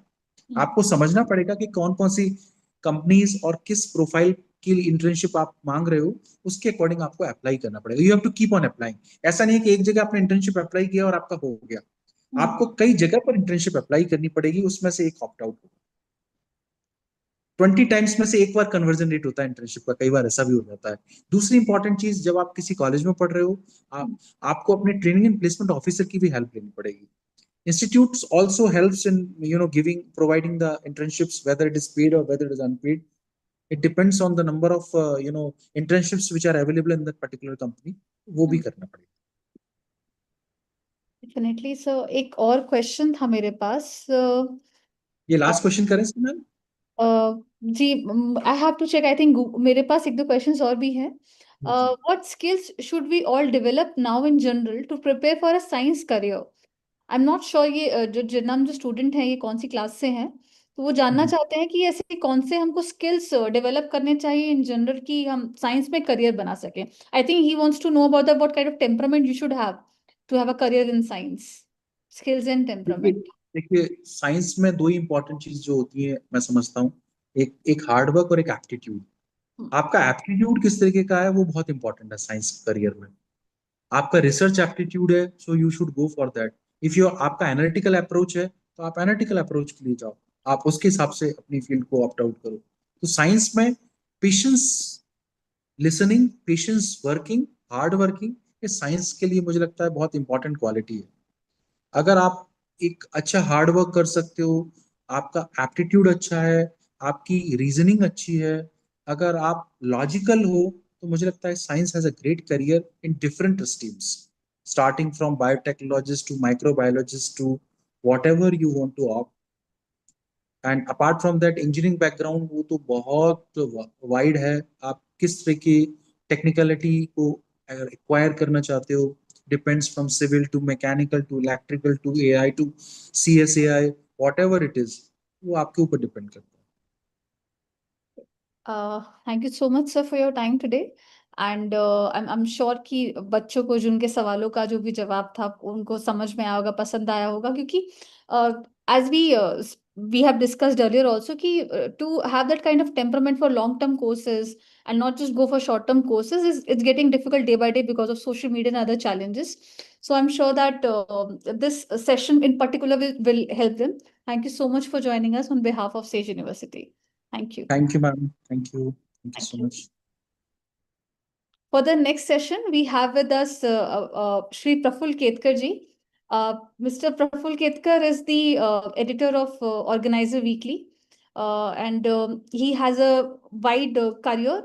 He has been in media for the past 2 decades, and before that, he has a very big career in academics also. Praful sir has been with the Organizer for the past 10 years, and he has a lot of interest including international relations, culture, and sir, welcome to Headstart.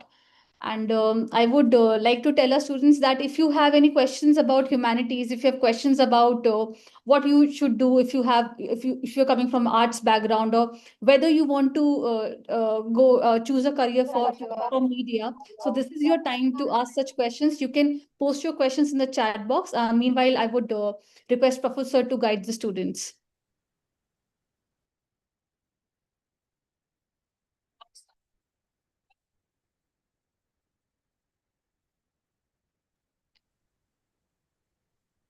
Ji sir, can you hear me?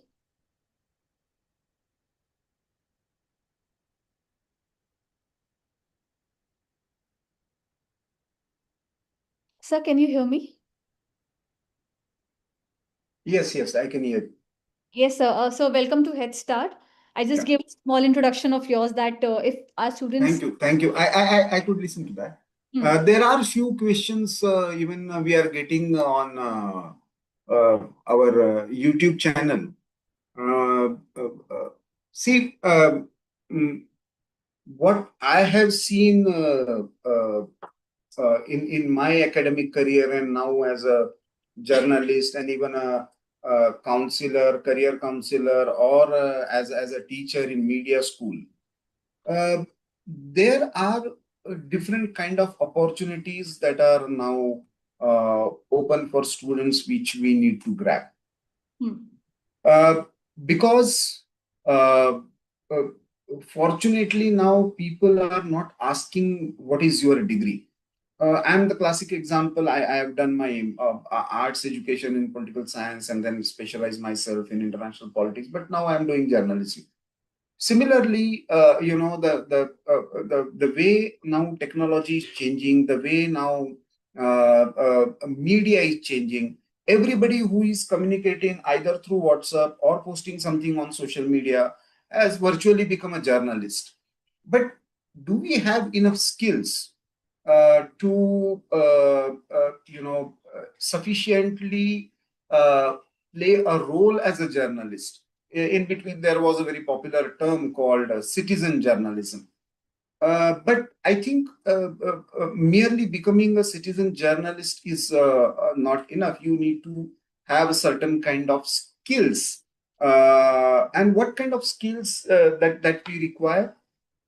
I think now with the changing form of journalism, we need to look at three important sets of skills.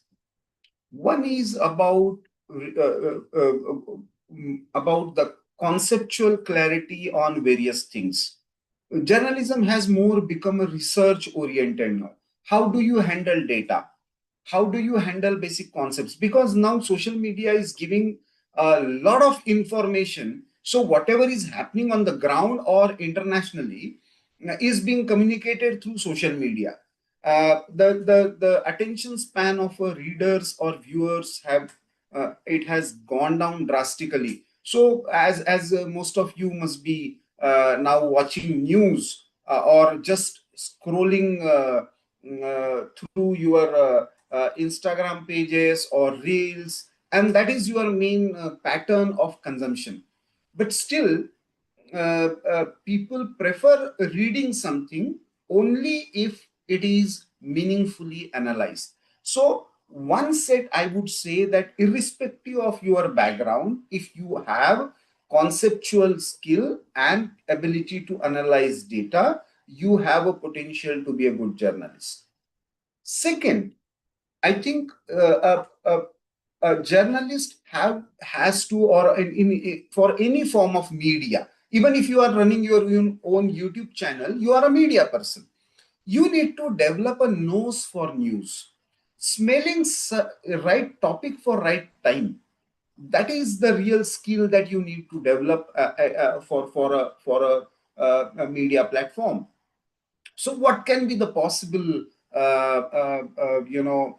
topic that people would like to listen or read? For example, nowadays there is a lot of discussion going on about say NEP and various stages of NEP in various states. Tamil Nadu has come up with its own ACP, that is the state education policy. So what is the difference? There is a lot of debate going on about languages. So how far language issue is important when it comes to education? So if you are writing something, if you are making videos on these issues, then obviously there is a lot of discussion about wars now.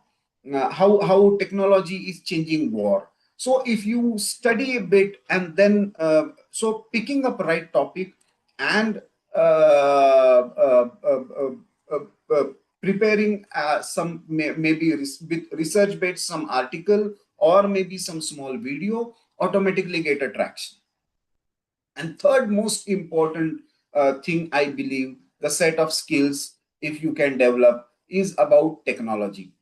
Uh, uh, I am basically from the print side.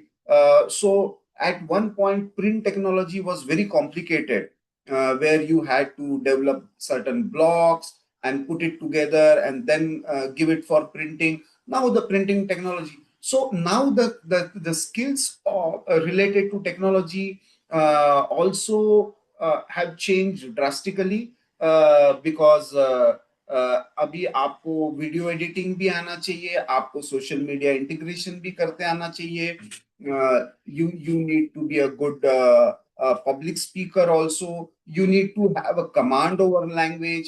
So if you have, then you can become a self-employed person. So media is no longer a media platforms controlled by certain gatekeepers, editors, or owners of various media platforms. So I believe that now a different kind of opportunities are emerging, not just in the field of media, but in any field for that matter. Us We need good science communicators. We need people who can give good management skills. People will have to do this generation, whether millennials or Gen Z, you people are already doing multitasking. आप एक साथ पढ़ाई भी कर लेते हो, reels भी देख लेते हो, व्हाट्सएप पर अपने दोस्तों को मैसेज भी भेज रहे हो, तो you are doing multitasking. Now, how to use this ability of doing multitasking for a constructive use? That is another important skill. One skill that I find very important for, especially for the students in India, because our education system doesn't give us enough training to do that. And it applies to somebody has asked about the science career, or somebody has asked about other fields. Somebody is asking on YouTube about biotechnology. Any skill, of course, you need in-depth knowledge if you want to go into the research side of that field.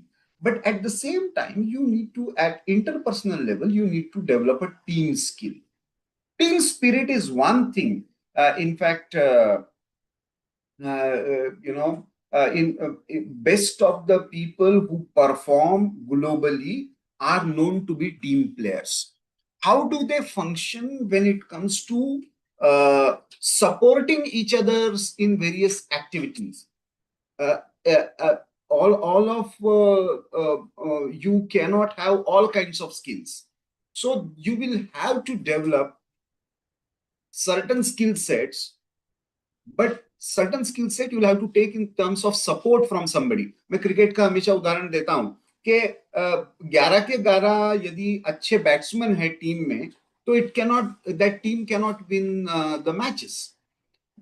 तो आपको अच्छे bowler भी चाहिए, अच्छे fielder भी चाहिए, अच्छा wicket keeper भी चाहिए, और इन सबको मैनेज करने वाला अच्छा कैप्टन भी चाहिए. तो हम, what is my role in the scheme of things which I can play effectively? ये इसकी क्लैरिटी तभी आती है जब हम एज अ टीम सोचना शुरू करते हैं. इवन साइंस लैब्स होते हैं तो उनमें भी हमको टीम वर्क स्किल चाहिए होता है. कुछ अच्छा कंटेंट आउटपुट देना होता है तब भी हमको, क्योंकि हम आप में से कोई टेक्निकली एडिटिंग के स्किल अच्छे सीख लेगा, कोई किसी को कैमरे के सामने बोलने का अच्छा ये होगा, कोई स्क्रिप्ट राइटिंग सीख लेगा, कोई एनिमेशन में काम करेगा. सो all these skills putting together becomes a team. So how far you are able to develop that team spirit, that is another important skill we need to develop. One common problem that people find, and I have seen that with many good students who are academically bright, academically good, but when it comes to basic communications, and somewhere you have to break that shackles, break that ceiling. कि आप मुझे एक स्मरण है, मेरा एक student from a rural background, he suddenly went to Pune to some IT company, and after going there in a AC environment with somebody asking him about his, his background in fluent English, and suddenly that person, was shivering, because you never got a chance to interact with people, confidently communicate with people. So you have to consciously develop an art of communicating effectively, whatever may be your subject. Whether you are from science background, whether you are from commerce background, one of the best, there was one survey from the banking sector, and the managers who have got better communication skills. I remember one banker from a branch who knew 5 to 6 languages, and he used to greet his customers in their own language. तो किसी को बंगाली में वो wish करेगा, किसी को तेलुगु में wish करेगा, किसी को इंग्लिश में करेगा. तो obviously that person gets connected with the. So ये छोटी छोटी बातें होती है, बट अपने करियर पाथ चूज करने में इनका एक बहुत बड़ा रोल होता है. लेकिन मुझे लगता है कि सबसे महत्वपूर्ण बात जो हमको ध्यान में रखनी चाहिए, कल से भी बहुत सारे स्पीकर्स ने इसके बारे में बोला हुआ है, कि ultimately knowing yourself, what are your strengths, what are your weaknesses, what are the opportunities that you have in the present scenario, and what are the possible threats that you can face in the career path. इन 4 चीजों की, जिसको SWOT analysis कहते हैं, इसकी clarity होना, ये किसी भी करियर पाथ चूज करते हुए एक बेसिक क्राइटेरिया है. कुछ लोग होते हैं जिनके आइडिएशनल पावर अच्छी होती है, कुछ लोग पिक्टोरली देखते हैं, कुछ लोग जो है वो मैथमेटिकल फॉर्मुलेशन में ही उनको जल्दी समझ में आता है, कुछ लोगों को डायग्राम्स जल्दी समझ में आती है, कुछ लोगों का जो होता है वो लिसनिंग स्किल ज्यादा अच्छा होता है. तो मेरी स्ट्रेंथ्स क्या है? और स्ट्रेंथ्स हमेशा जरूरी नहीं है कि वो दूसरे के कंपैरिजन में हो. स्ट्रेंथ्स मुझे अपनी खुद को पता होनी चाहिए कि what am I good at.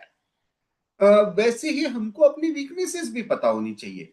हम बहुत बार ये कंफ्यूजन करते हैं कि वीकनेस है मतलब ये दुर्गुण है। दुर्गुण नहीं होता है वीकनेस। मुझे एक आध चीज नहीं आती है तो नहीं आती है, उसमें कौन सी बड़ी बात है। So it is my weakness that I can't speak publicly. So if I have to improve on that, either I have to learn that skill or I have to have a friend or a team member who can effectively communicate the ideas that I am writing. So knowing the weakness is also very important.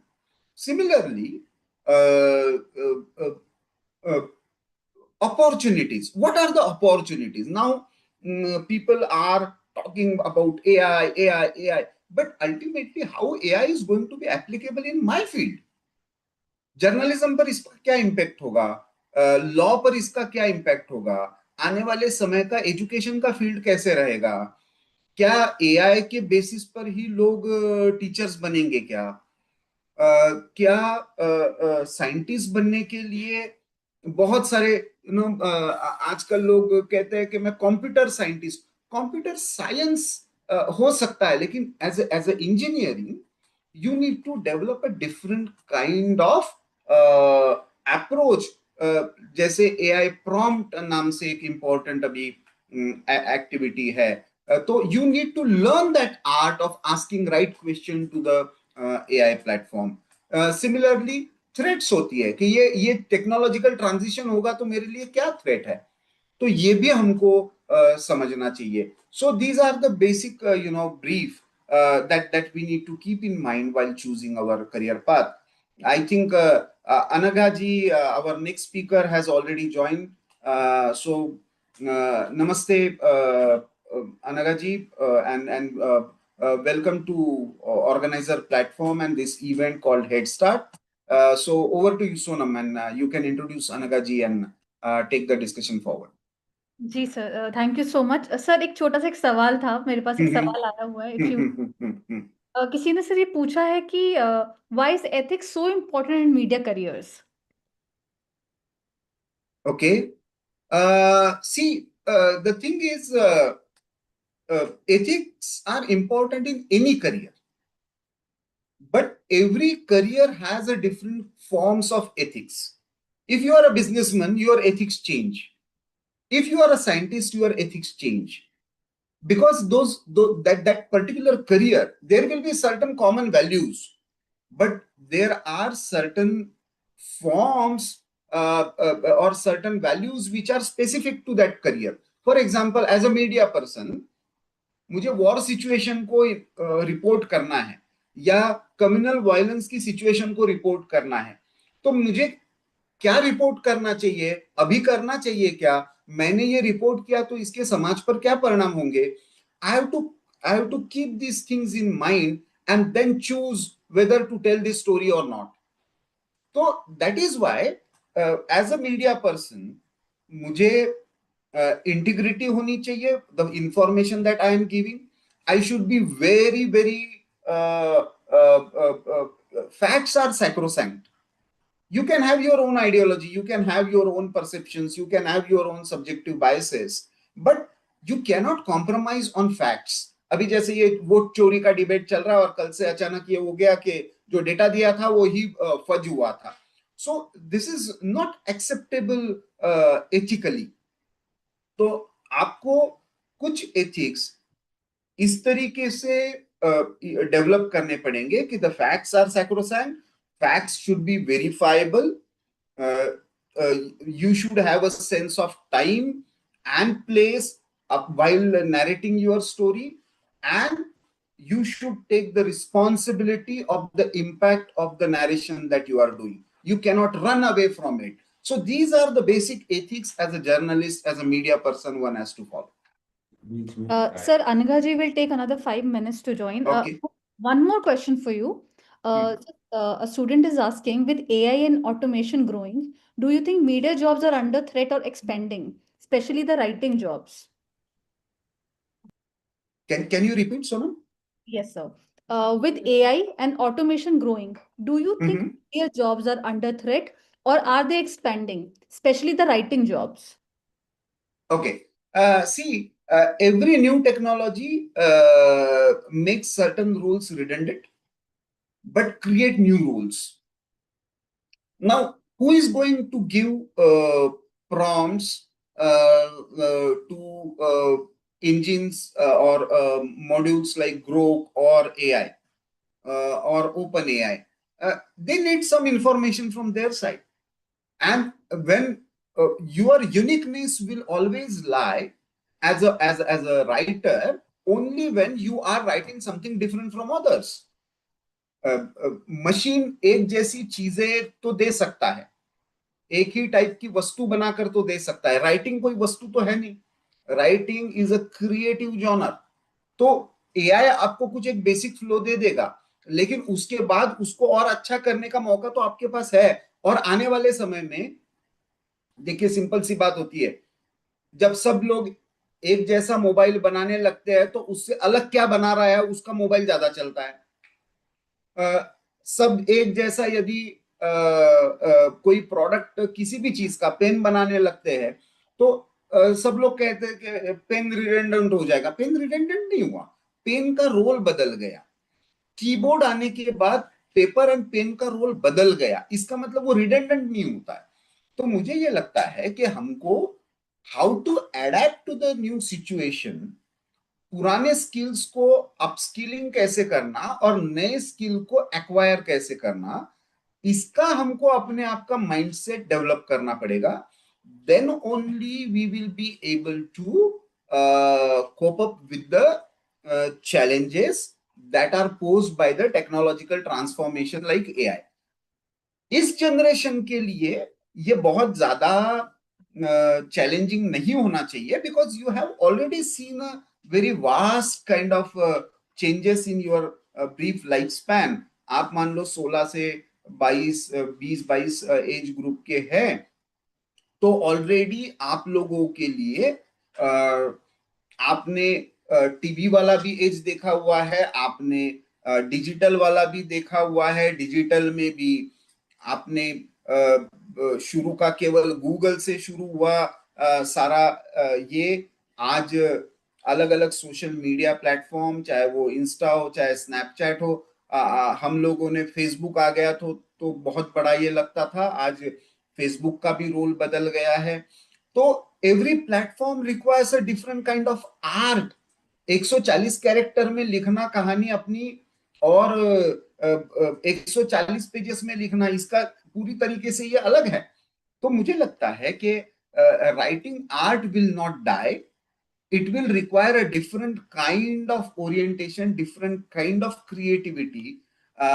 AI can help you in this, but AI is not going to replace this.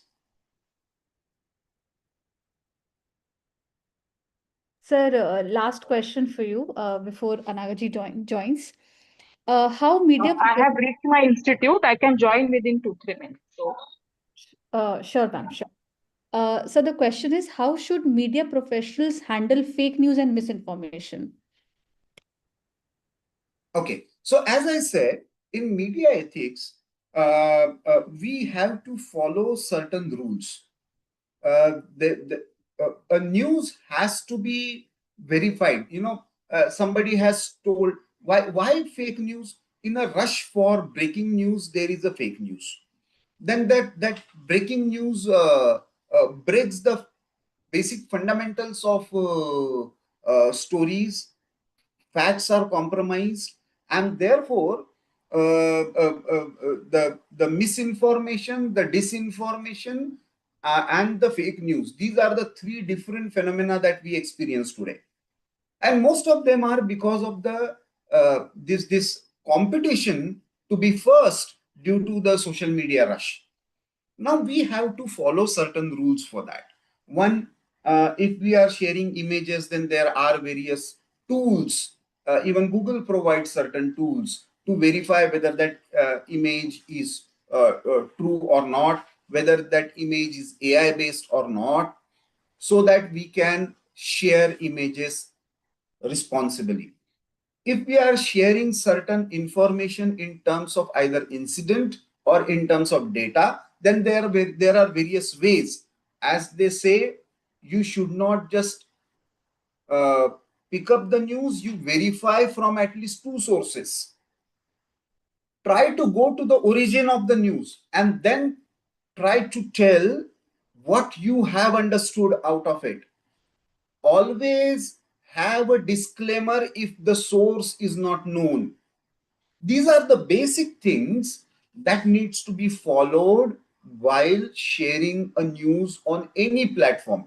In print it is easier because in print you have to verify and cross verify, and then very responsibly you can take your own time and then share the information. But when it comes to the various other platforms, especially the digital one or electronic one, and now the social media one, you need to be very, very careful while in the attraction for few followers. कभी कभी ऐसा होता है कि दो followers और मिल जाएंगे, उस चक्कर में हम कुछ भी चला देते हैं और वो बहुत बड़ा हैवॉक क्रिएट कर देता है. But credibility is very important in media space, and any kind of fake news or misinformation can lead to losing of your credibility, and we should always keep this in mind. Ji sir, thank you so much. And we have Dr. Anaga Lavadekar ji with us. Let me give a small brief about ma'am. Dr. Lavadekar is mentoring the women's wing of Jan Prabodhini with the motto of self-development for constructive social change, which works for empowering women for their rights, making adolescents aware of their sexuality and related responsibilities. They're also helping socio-economically disadvantaged children through non-formal education and facilitating relationship. अभी तक हमने बात करी skill की, अभी तक हमने बात करी लॉन्ग टर्म कोर्सेज की, पर सबसे ज्यादा किसी भी कोर्स को करने के लिए आपका एक टेम्परामेंट जरूरी है. तो अनागा जी हमसे आज उसी बारे में बात करेंगी, how to have that right temperament. आपको अपना टेम्परामेंट और अपने आप को कैसे प्रिपेयर करना है to choose the right course, because if you won't have the right temperament, you might end up choosing the wrong course despite all the counseling available, despite all of your teacher and your guides telling you what to choose. So over to you, ma'am. First of all, welcome to organizers Headstart. Thank you so much. I'm just trying to share the PPT. I hope you have given me the right. Yes. Have the rights. Yeah. So is it visible? Is the PPT visible to all of you? जी जी जी.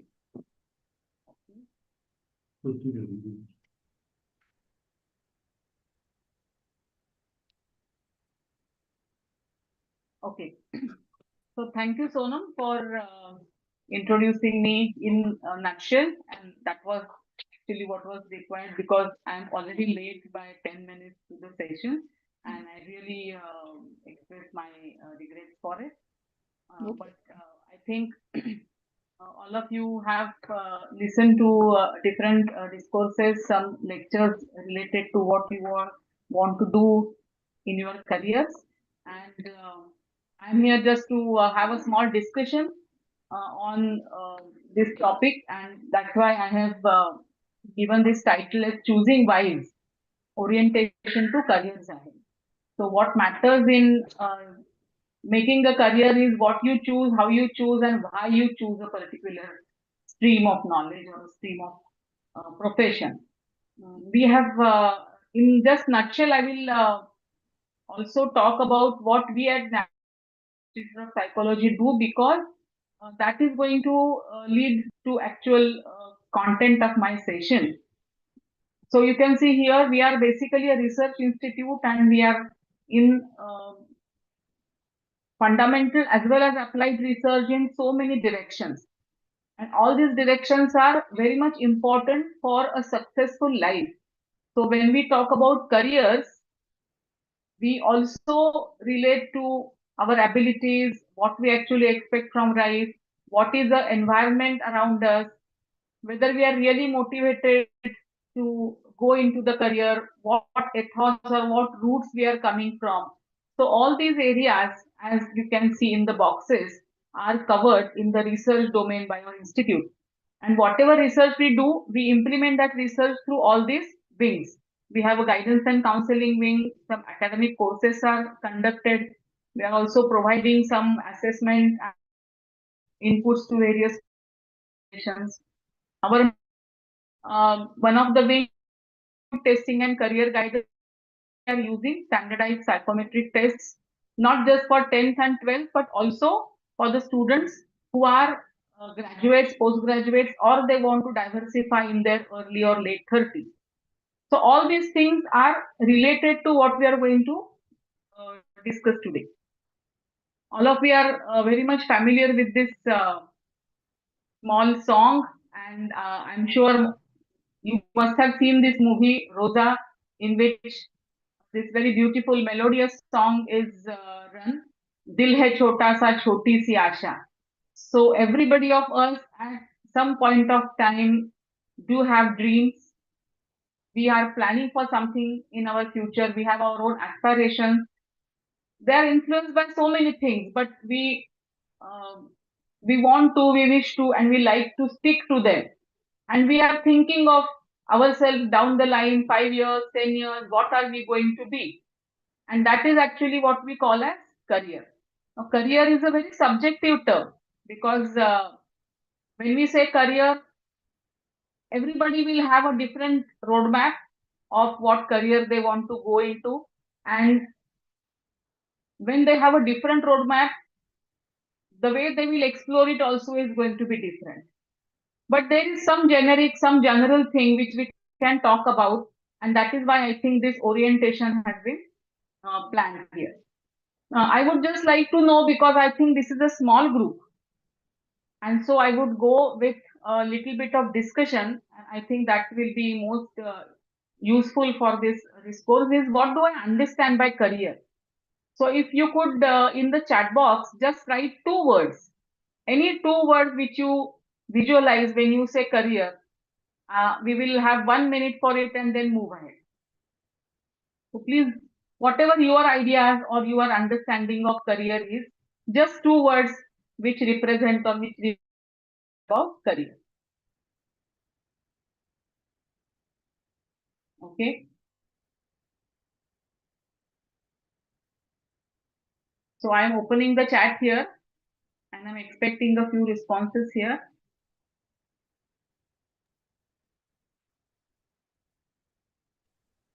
Ma'am, on our YouTube live, somebody has written career means future. Okay. Okay. So Sonam, you can just do the task of connecting these dots. Any other response?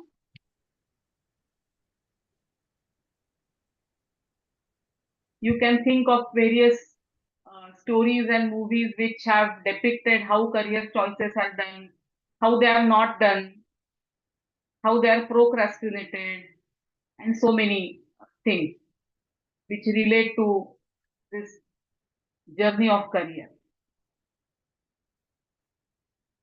Okay. So let us move a little ahead here.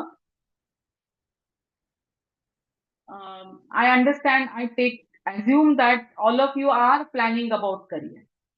Now, you know the movie Three Idiots is there. Yes, somebody has written something more. Satisfaction and life assurance, money and future. Okay, great. Thank you for the response. So in Three Idiots also we see that three friends have three different aspirations, though they are in the same. So not necessarily people who are going to the same stream of education will have the same ideas about their career plans. So many differences are there, personality wise, choice wise. So when we are planning our career in the long run, what we are supposed to look at? If we see here, I think these three things are utmost importance when we are doing career guidance. Thousands of students meet us every year. When I say us, it is our institute, all the faculty members that are involved in the career guidance aptitude testing process. So they generally see that if these three questions are properly answered by the students, then they are very clear about their career and it becomes very easier for them to pursue it with passion. So first is, where do I stand? When I say where do I stand, It means academically, what is my profile right now? Because generally our careers are decided on the verge of, say, either 10th standard when you choose your stream, or 12th standards examination, or all the competitive examinations like NEET and CET and GATE, all other such examinations, wherein you decide which profession you are going to take up.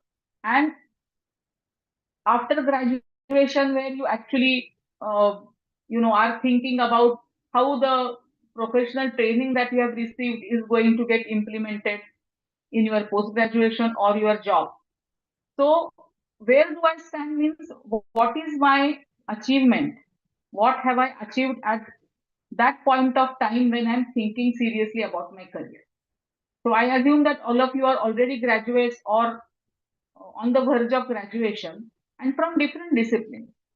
So when you are thinking of going in a particular professional field, what do you think you have achieved in all these years in terms of objective marks or grades or CGPA, or some qualitative skills that you have achieved, or whatever subjects that you have learned through your credit courses or optionals, and your performance in that, because that is the base. When you know that I stand at this particular point, I know where I have to excel more or what I need to learn more. Sometimes, students, especially when they are not so mature, when they are when they have just given their 10th or 12th standard exam, they are having very high aspirations. Sometimes they want to go in for high, prestige professions, like they want to become a scientist, or they want to become a doctor, or IIT pass out. But if we look at their objectively, if we look at their achievement scores, they are not at par. It doesn't mean that a person who has a low achievement score has some issues with the cognitive abilities. It is not the case. Research says that the correlation is very low, which means that not necessarily all intelligent people will score high or vis-a-vis. But for getting into that profession or getting into some kind of course, maybe postgraduate course or master's course, you need to have some kind of basic performance level so that it becomes smoother and easier. So when we are thinking about the career, planning about career, this is one question that we should ask right at the beginning when we have started thinking. Because then if we know that I need to progress more, I need to achieve more, even performance wise, for going into the profession that I want to, I have to improve myself on these things. Then once I know that where I stand, what do I have?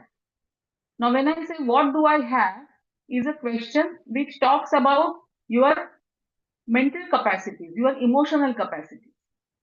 All of you know that it is not just the performance in the examinations that is going to give you a successful life afterwards. Maybe it will help you in getting admission to a particular course. We know so many students who get into the medical field after they have cleared their NEET, and in the first or second year itself they fall prey to various mental and emotional issues, because they have not equipped themselves for confronting that tough and highly demanding course. And that is why they may feel low, they may feel left out or stressed out. So if they have that emotional ability, if they have that resilience, they will smoothly go through that course. So once I know objectively what I have achieved, I have to think about what skills I have built on. What are my emotional skills? What are my social skills? If I want to go in a profession, for example, I want to do masters in social work, or I want to do mass communication, do I have those skills in myself? Am I a friendly person? Am I a vocal person? Am I extrovert? What is necessary? I mean, to the extent that is necessary for going into such people-oriented profession. So this is the second question that we need to ask. And the third question is again utmost important. Where do I want to go? Now, of course, here the answer is not the name of any particular place, but with all that I have as achievement and as abilities, what do I want to make out of it? So if I'm a high achiever, I have good social and emotional skills, what am I going to do with that? So here actually the journey of career goals ends and the journey of life goals starts. Because we have so many examples around us also, and you may just recollect from all those films that I mentioned, like Three Idiots and other such films, wherein they have certain things, but they are not sure where they want to go. That is what they want to do with their lives, and that is why they feel frustrated, because that is a question which has remained unanswered. They have something in their mind, they have different dreams, and they are doing something different. So that discrepancy may hurt them or may trouble them, or there may be ambiguity.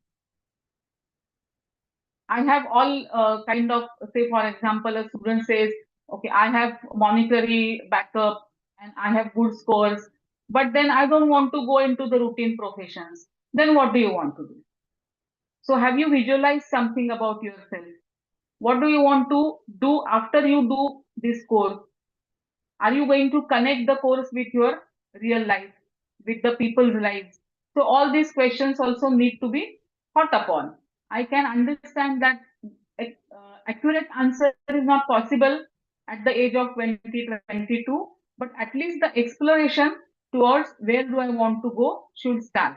As Sonam correctly pointed out, is the mental makeup that we need for career planning is this: where do I stand, what do I have, and where do I want to go?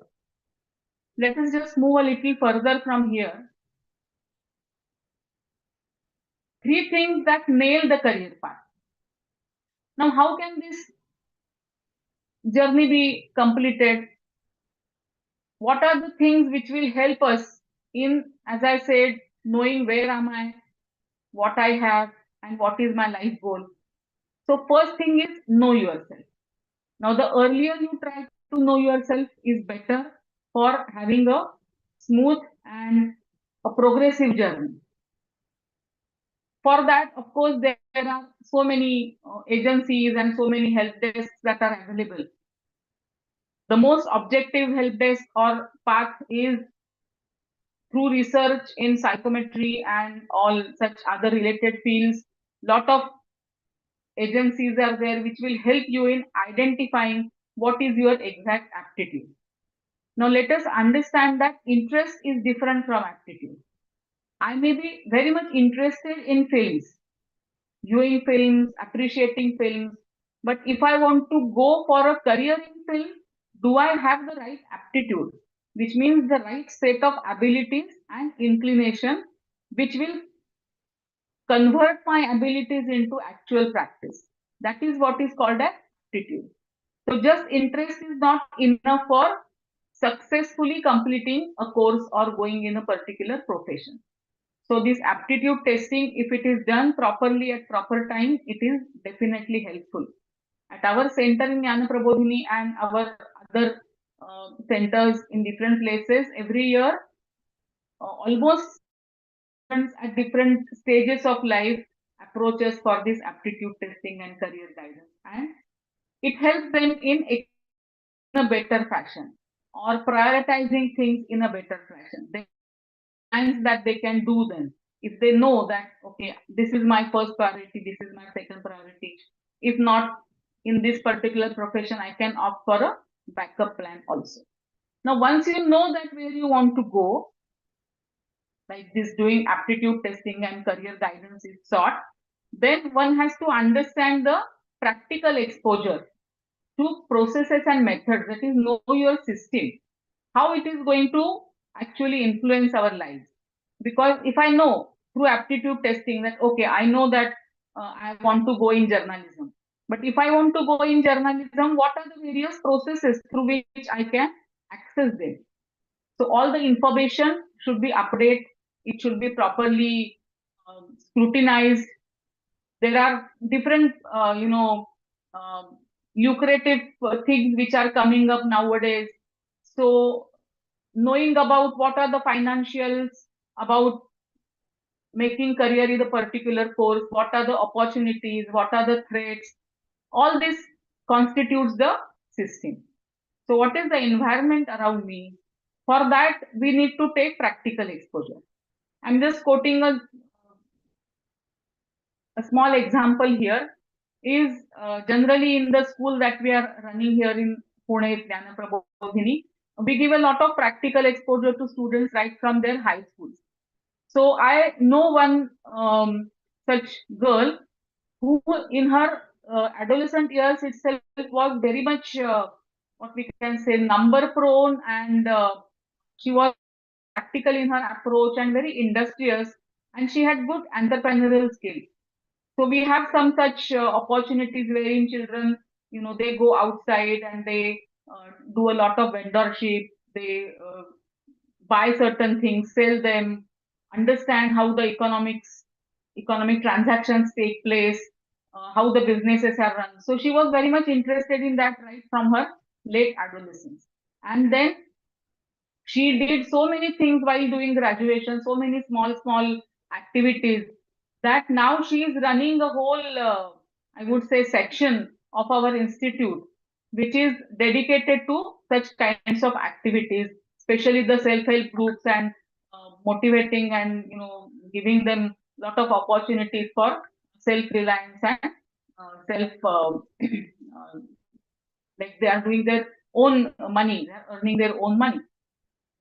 So such practical exposures are definitely essential, and these processes and methods, on-job trainings as it is called, OJT nowadays, that they will enable us to understand what system we are in. At the same time, we also have to understand our society. So know yourself. Once we try to understand ourselves, let us try to understand what the system is, where we are standing in the system, and then for what, for which society we are going to work. And this is also utmost important, especially social awareness and empathy are certain are things which are not generally counted while planning careers, but it is very much essential even in a corporate world. Though we want to do our career in corporate world, and which may not be very people centric, still social awareness and empathy are essential because we are going to work in teams. There is no job now in any field which is done only by a single person. There are always going to be handholding.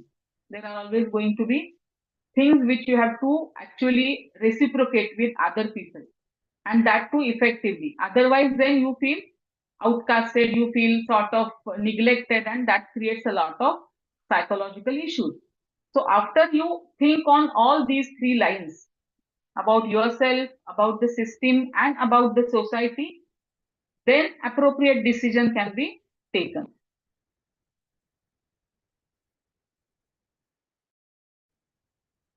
There are a few questions which come to my mind when I am talking with young people like you. So I'm just going to ask you a few questions. There are some pointers which are mentioned here in the slide further, and you have to just mention in the chat box whether this is a basic requirement for career development or success. It is up to you whether you want to say yes or no. Okay, let us just go to them one by one. Okay, so is skill building a basic requirement for career development or success? What is your opinion? If it is a class, I generally ask the students to raise their hand, but now because we are online, you can just mention about it in the chat box, a few of you. Is it required or not? Or you can unmute yourself and say if it is permitted.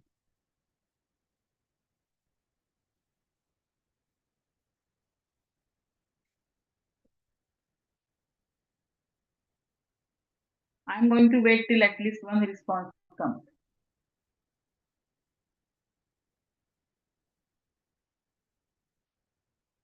Yes, Sona? Can you moderate them?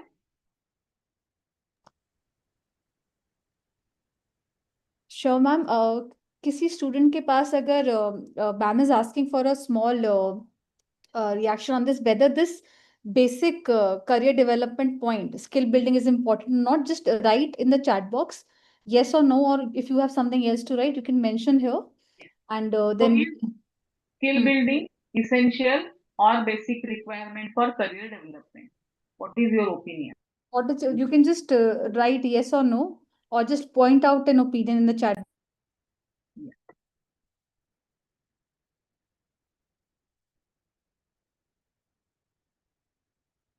Okay, there is one response, I think. Yes, some Kartavya has written that yes, it is required. Very nice. Okay, let us go to the next one. Impressive personality. Is it required? Is it a basic requirement for career development? You have to be beautiful and impressive. Handsome. Is it mandatory? Is it basic requirement?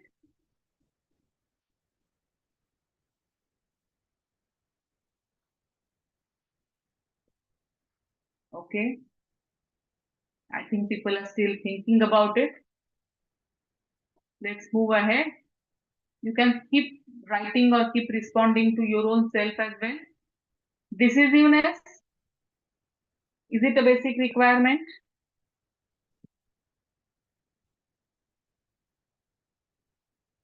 Firmness, decisiveness. Okay, yes. So I guess impressive personality, since nobody wrote about it, I don't think people are considering it as a basic requirement. Let us move ahead. Confidence. What about confidence? Okay. Finances, paisa. Is it a mandatory thing? Is it at most essential for career development? There might be people who can have different opinions about it. Fluency in English. Generally in India, it is considered that if you have a good player in English, then only you can be successful in the career.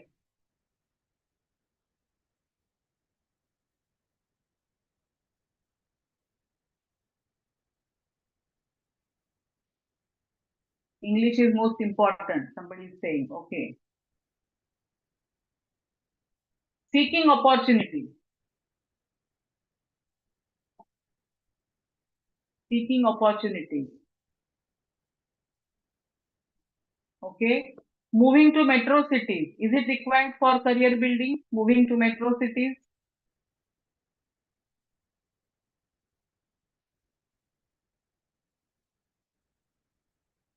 No jobs in small cities. Okay. Dignity of labor. Is it important for career development? Dignity of labor. You have to be proud about your labor that you are putting in.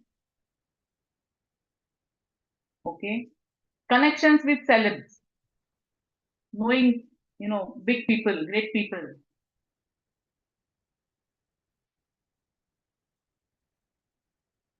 Okay. I think Nidhi is listening very carefully and she is also responding continuously. Okay, let us go through this, again, let us revisit.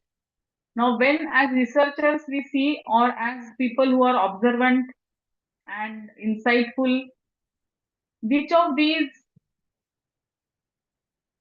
points, there are in all 9 points, which of these points are mandatory? If you don't have it, it is very difficult to be successful in career.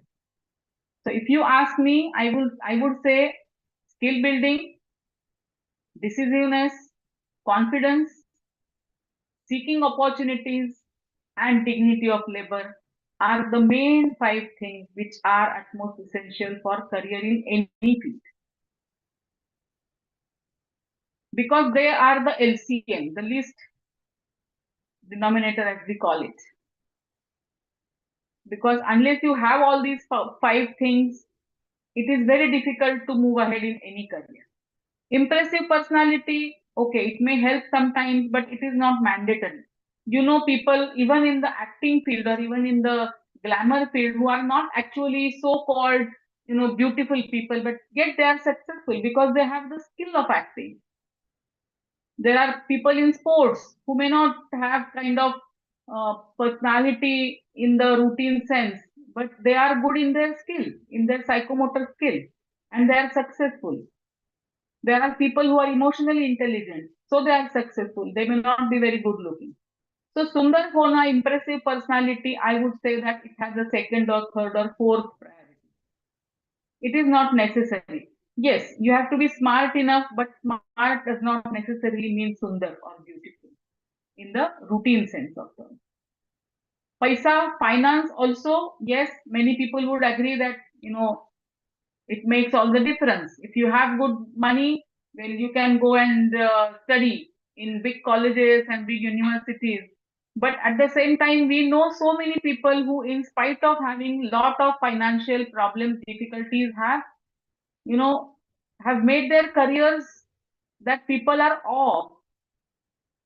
They are awe. So many of them. People who are coming to through UPSC, many of them are coming from rural backgrounds, from suburban backgrounds, wherein they don't have that much money, but they have actually put in their skills.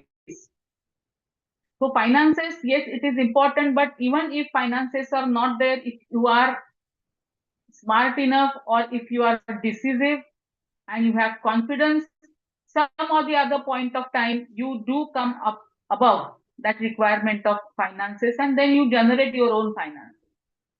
Even fluency in English also is one thing I think that is little bit mistaken. Though I am speaking in English right now and all of you are listening in English, we know that English is spoken and understood by only a small group of people if we consider the whole population in India. Does it mean that 85% of us do not have no career or have no future in their careers? It is not like that.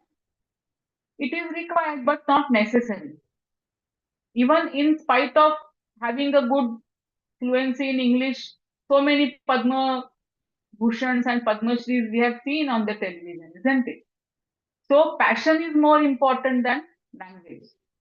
Passion can help you in building language. But seeking opportunities is definitely a requirement for career development because it is that person who progresses in the career who does not give away the opportunity. Many times it is said that the opportunity is knocking on your door and you say that, oh, let me take some rest and I will do the thing afterwards. तो इसीलिए हमारे पास जो एक बहुत अच्छा प्रभाव है, कल करे सो आज कर, आज करे सो अब, which means that seek opportunities all the time. So many small opportunities are there which have created big wonders. If you go through various biographies of people around us who have come from a very, I would say, non flourished or non elegant backgrounds, they did not have much in their childhood or youth to boast about, but still, because they sought for some good opportunities, they have reached to levels which others are now, aspiring. Similar is regarding moving to metro cities. We know that there are more opportunities in the metro cities, yes, but now we know the strength of technology also.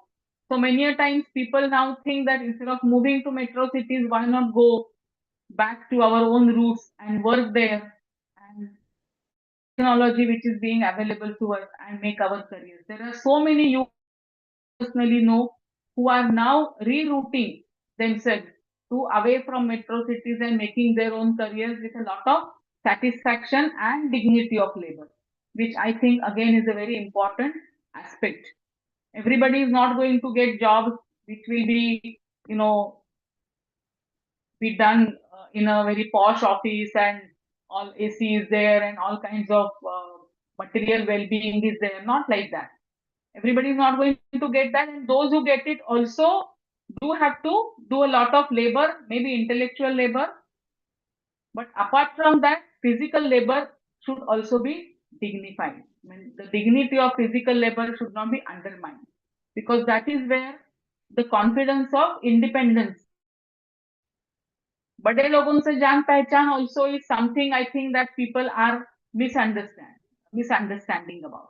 Like we feel that if we have a connect, then only nepotism is there. So if you have good connect, then only you will get ahead in the career. But again, that is a, I would say, peripheral part, or it is just by chance it may happen, but it is not a mandatory thing. So the mandatory things for career development or success that we see around us in eminent personalities or through research is skill building, decisiveness, confidence, seeking of opportunities, and dignity of labor. I think if you think on all these lines, definitely your career is going to flourish like anything. Now, when you come to your own career and you are thinking about what is on my plate today, what are the main knowledge streams that I am seeking? How many years are there in my hand if I want to go in this career? I want to become a doctor, for example. Then I have to have at least 10 years in my hand to start my profession. I want to go in for some engineering profession, maybe 4 years are sufficient. If I want to establish myself as an entrepreneur, I need to have 2 to 3 years for hibernation. I mean, learning things and investing them in some kind of skill building, and then slowly the progression will take place. So it depends on which knowledge and action stream you are choosing. For that, you have to first think of how many years do you have in your hand for getting routed properly in that career. Because many times if you don't think about it, frustration steps in, especially people who are trying to give the competitive examinations, and years after years they are preparing for the examination, and there is a lot of luck factor in that, probability factor is there, so they may feel burned out or frustrated after a few years. So are you making it clear to yourself that I'm going to give this many years for trying to getting into the competitive examinations and to the services? But after that, however lucrative it is, I'm not going to give more time than this particular, or say 3 years, 4 years, 5 years. Afterwards, I'm going to think about some plan B. If that is not thought upon, then lot of problems can arise. Are you seeking a job or you want to become self-employed? Because these two things again are completely different ways of expressing yourself. If you want to do a particular job, a 10 to 5, 9 to 5, or even more than that, flexi time, whatever, still the stakes are different. If you want to become a self-employed person, the stakes are going to be different. So you have to decide what path you want to take, or if you want to switch from one path to the other. And all these things, like your knowledge stream, your thinking about what period you are going to invest, your choice about job or self-employment must match your needs with the reality.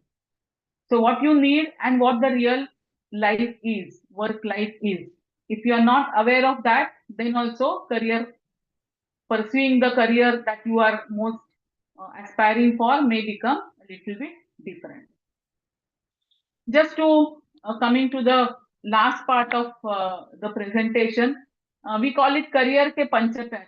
It is 5 main things that you definitely should think about building in yourself. There are some photographs which I'm going to display, and they correlate with the abilities that are being displayed in the right side box. First is, as I said, whatever intellectual ability is required for your profession, you have to build.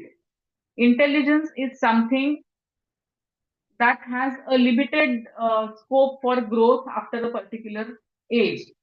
So the earlier you start developing your thinking skills, the better.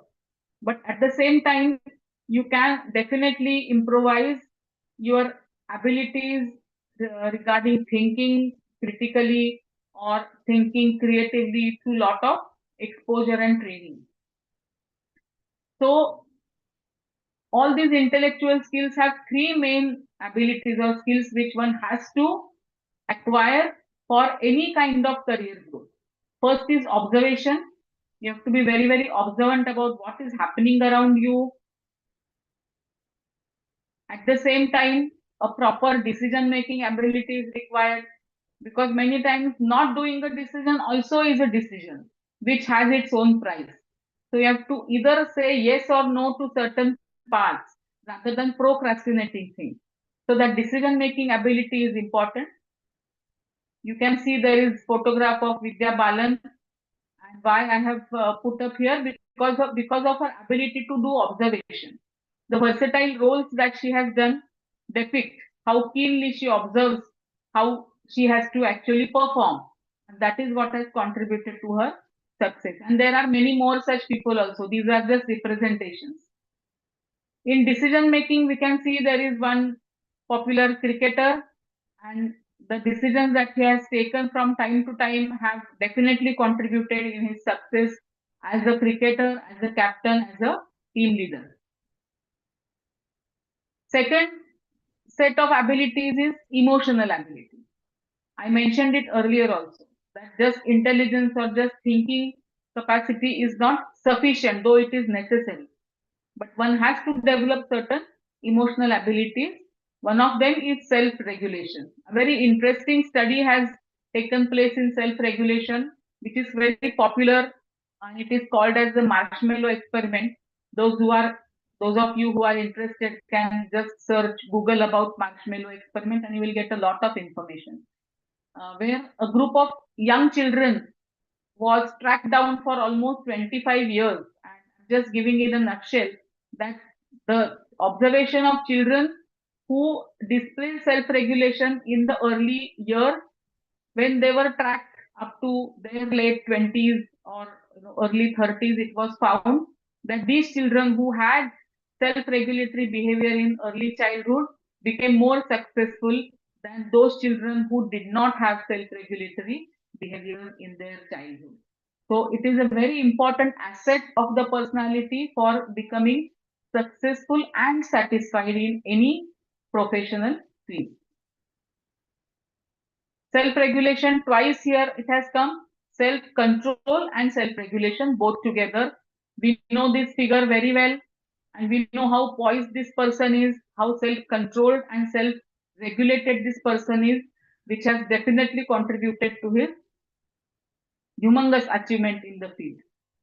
And the other person also, we know him very well, so I'm not commenting on it at all. Third set is behavior. Intellectual abilities plus emotional abilities get translated into one's behavior. And what is the behavioral ability or asset that we need to acquire? First is communication. Though we aspire for a people-centric profession or a kind of non-people-centric profession, I would say, communication is necessary. Because communication is not just verbal communication or through face-to-face interaction, but it is also through writing, it is through mails, it is through non-verbal ways, that gestures that we are having. So any kind of communication is required in different professions, and so this is something that one has to be very careful about. And the second thing, these are just two representative behavioral, I would say, aspects that I have mentioned, is punctuality. Why punctuality is important? When I am showing you the picture of this person, you will understand. Communication is Tijan Bai. All of you know how effective she is in her, putting forth all the songs that she sings on various platforms, being a completely rural, having a completely rural background, how she has made her mark on the cultural ethos and the cultural frame of India. We know about it. And also we know about this great fellow who, because of his punctuality, is famous in a field which is completely, not very much in sync with this term punctuality. So these figures that I'm showing to you, as I said, are just representative. We know so many people around us who might be displaying these qualities, and we can relate that these qualities are contributing to their career. Now let us move to some other aspects.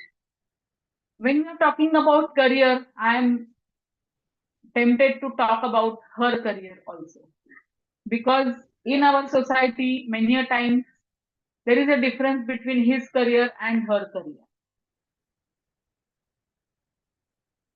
And I think many of you might agree with me. So whether this difference is required or not, what is your opinion? I would like to know. Maybe we don't have that much time just now, but in your later interactions with the faculty members, you definitely please share your views. But still, there is a difference between his career and her career in our society and in our setting, which needs to be, this gap needs to be bridged, because many a times her career gets neglected when his career is upstream, and slowly she, that is a woman, forgets that she also wanted to make a career someday. So I would appeal all of you, you being the representatives of new generation, a generation which believes in equanimity, in equality, in complementarity, that the role of family and friends is very important in boosting her career. But only the role of family and friends is not sufficient, because if she, as a woman, does not cater her locus of control, unless she thinks that it is she who is going to decide what is to happen with her life and with her career, then the role of family and friends will remain secondary. So that locus of control should be internal. Of course, it is true for both genders, not just women alone.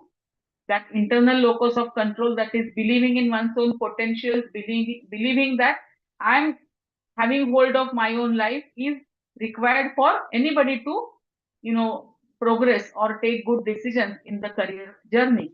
But women many times are succumbing to the pressures of external field, and that is why I have mentioned it separately here. Just to give a gist of all what I have talked, career guidance and career pursuing is a very vast field. As I mentioned, you have to be very much objective while looking towards it. Passion is good, but passion is not sufficient. With passion, one has to combine one's own abilities and skills with the answer to where do I want to go. If you go to the second slide, where do you want to go? That is very much important, because if you are lost there, then many people who have good careers also fall prey to various psychological and emotional disturbances. Lastly, but importantly, I would like to quote this sentence. You can see there is a ship in the huge ocean. All of us know that a ship is safest at the harbor. Okay, there is no danger because it is all getting looked after properly. So a ship is safest at the harbor, but that is not for what it is built. So if a ship has to show for what it is built, it has to go into the ocean. It has to move away from the banks, from the harbor. That means that unless you face the various hurdles and difficulties and challenges, unless you are prepared for that, your journey is not going to be an interesting and purposeful journey. You will remain safe at the harbor in your own comfort zone, but that will not help you build your career.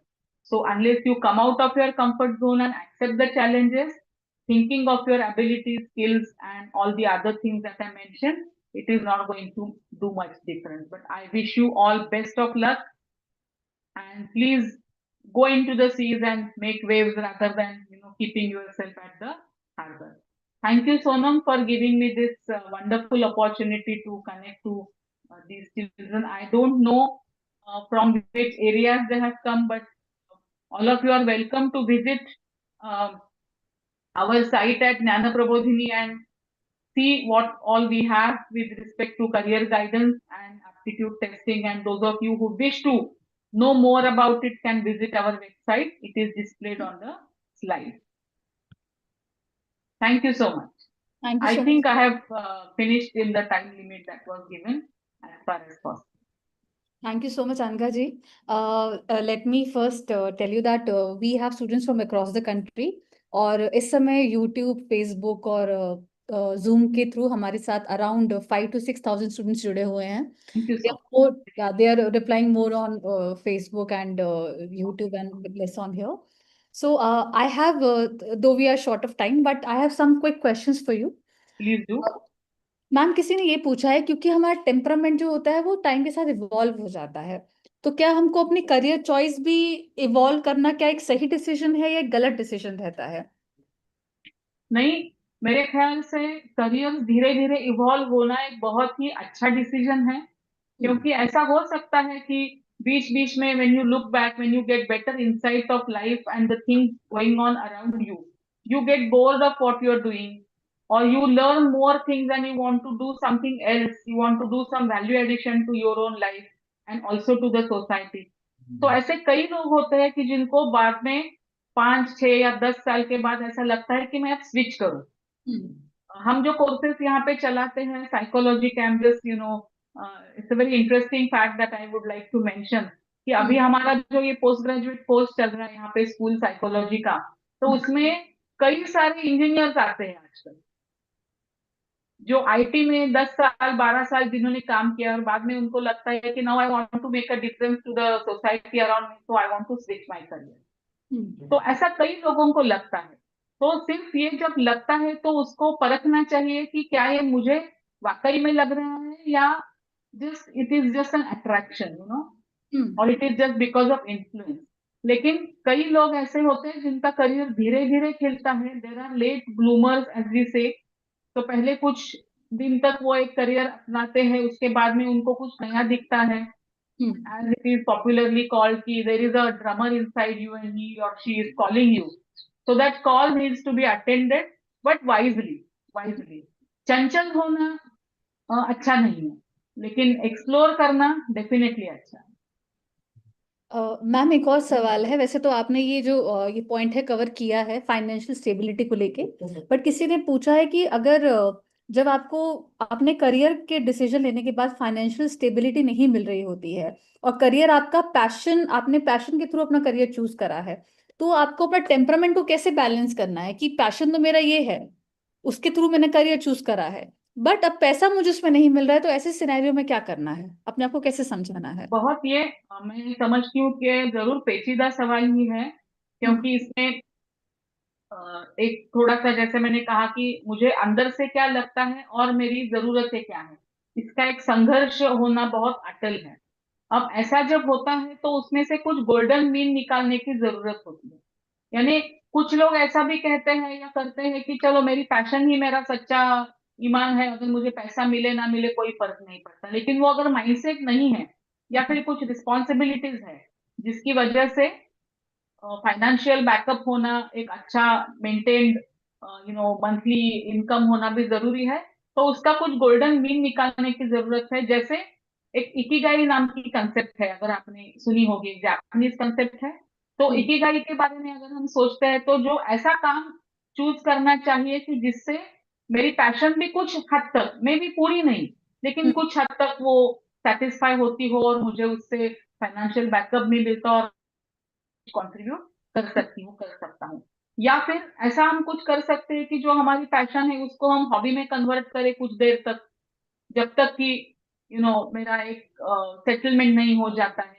तो hobby के दौर मतलब उस जरिए आप अपनी passion को भी सेटिस्फाई कर सकते हैं, लेकिन प्रायोरिटीज का थोड़ा ऊपर नीचे करना शायद जरूरी हो सकता है. और उसमें कोई मतलब बुरा लगने की चीज नहीं है, क्योंकि you are doing the priorities, you are taking a inform choice. जी. मैम एक सवाल और है. Should personality test be a part of career counselling? Why और why not? So because I'm a psychometrician, I would say that yes, it should be. क्योंकि कई बार ऐसा होता है कि हमारे अपने खुद के बारे में कुछ जो जानकारी होती है वो इतनी काफी नहीं होती है, एक ऊपरी जानकारी होती है।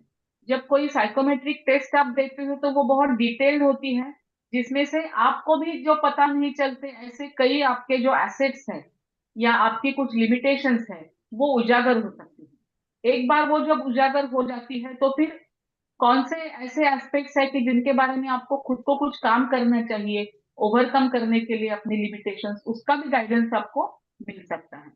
Like for example, if a person is introvert by nature और वो कोई ऐसा काम करना चाहता है, जैसे मैंने बोला कि मास कम्युनिकेशन, लेकिन उसको ऐसा लगता है कि नहीं वो कर पाएगा। पर्सनालिटी टेस्ट से क्या होता है कि आप खुद ही वो आंसर लिखते हो, तो जब आपको वो समझाया जाता है तो it is the onus comes on us कि मैंने खुद ने लिखा है तो a valid picture of myself. So असल I में एक need to सवाल किया है ये वाला कि किसी ने लिखा है कि what if an introverted person choose a career in public relations, तो वो कैसे करे? हाँ, मतलब अगर इंट्रोवर्टेड पर्सन को पब्लिक रिलेशंस अच्छे लगते हैं तो उसको खुद की खुद कुछ आदतें बदलनी पड़ेगी, कुछ स्किल नए एक्वायर करने पड़ेंगे, लेकिन कितने हद तक करने पड़ेंगे, क्या हो सकता है उसका, इसके बारे में अगर वो प्रॉपर गाइडेंस लेता है तो फिर उससे ज्यादा लाभ होगा। नहीं तो फिर वो खुद को मिसफिट पाएगा और फिर वो मतलब he may not get satisfaction. If he has clarity about it he will be ready to change, isn't it? Of course, of course. So thank you, Anagaji, for this insightful session once again. And this, I think this was the best way to sum up this 2 day webinar, because since we talked about all the aspect of choosing a career and temperament, or how to look at yourself while choosing a career, is actually the very foundation of it. So thank you so much I've once. shared my PPT with you, and if you can share it with all the participants also, because you know ऐसे नहीं है कि उस पे कोई monopoly किसके, तो this is all open and share. You can share that so that Definitely, they ma'am. can remember everything. Definitely. And thank you very much for giving this opportunity, Prafulla ji. Thank you, my earnest thanks to you also. And generally, I'm not very comfortable with online sessions because then you don't have that face-to-face connect of teaching or having the dialogue. But I hope that my information and whatever I could discuss or put forth is useful to the participants. Thank you very much. Thank you so much. Namaste, ma'am. Thank you. And with Should I this, leave there? you can stay back. I'm just concluding. Yeah. Okay. Okay, so with this session, we have come to an end of this 2 day successful webinar on career counseling. If you have any more questions, you can reach out to us through our email ID, which already has been shared to you while you registered. Also, you can contact us through our Facebook channel, our YouTube channel. Please do subscribe to us so that you can stay in connected to Organizer Weekly. So thank you so much once again to all the universities and to the students who joined us for this 2 day webinar. Namaste.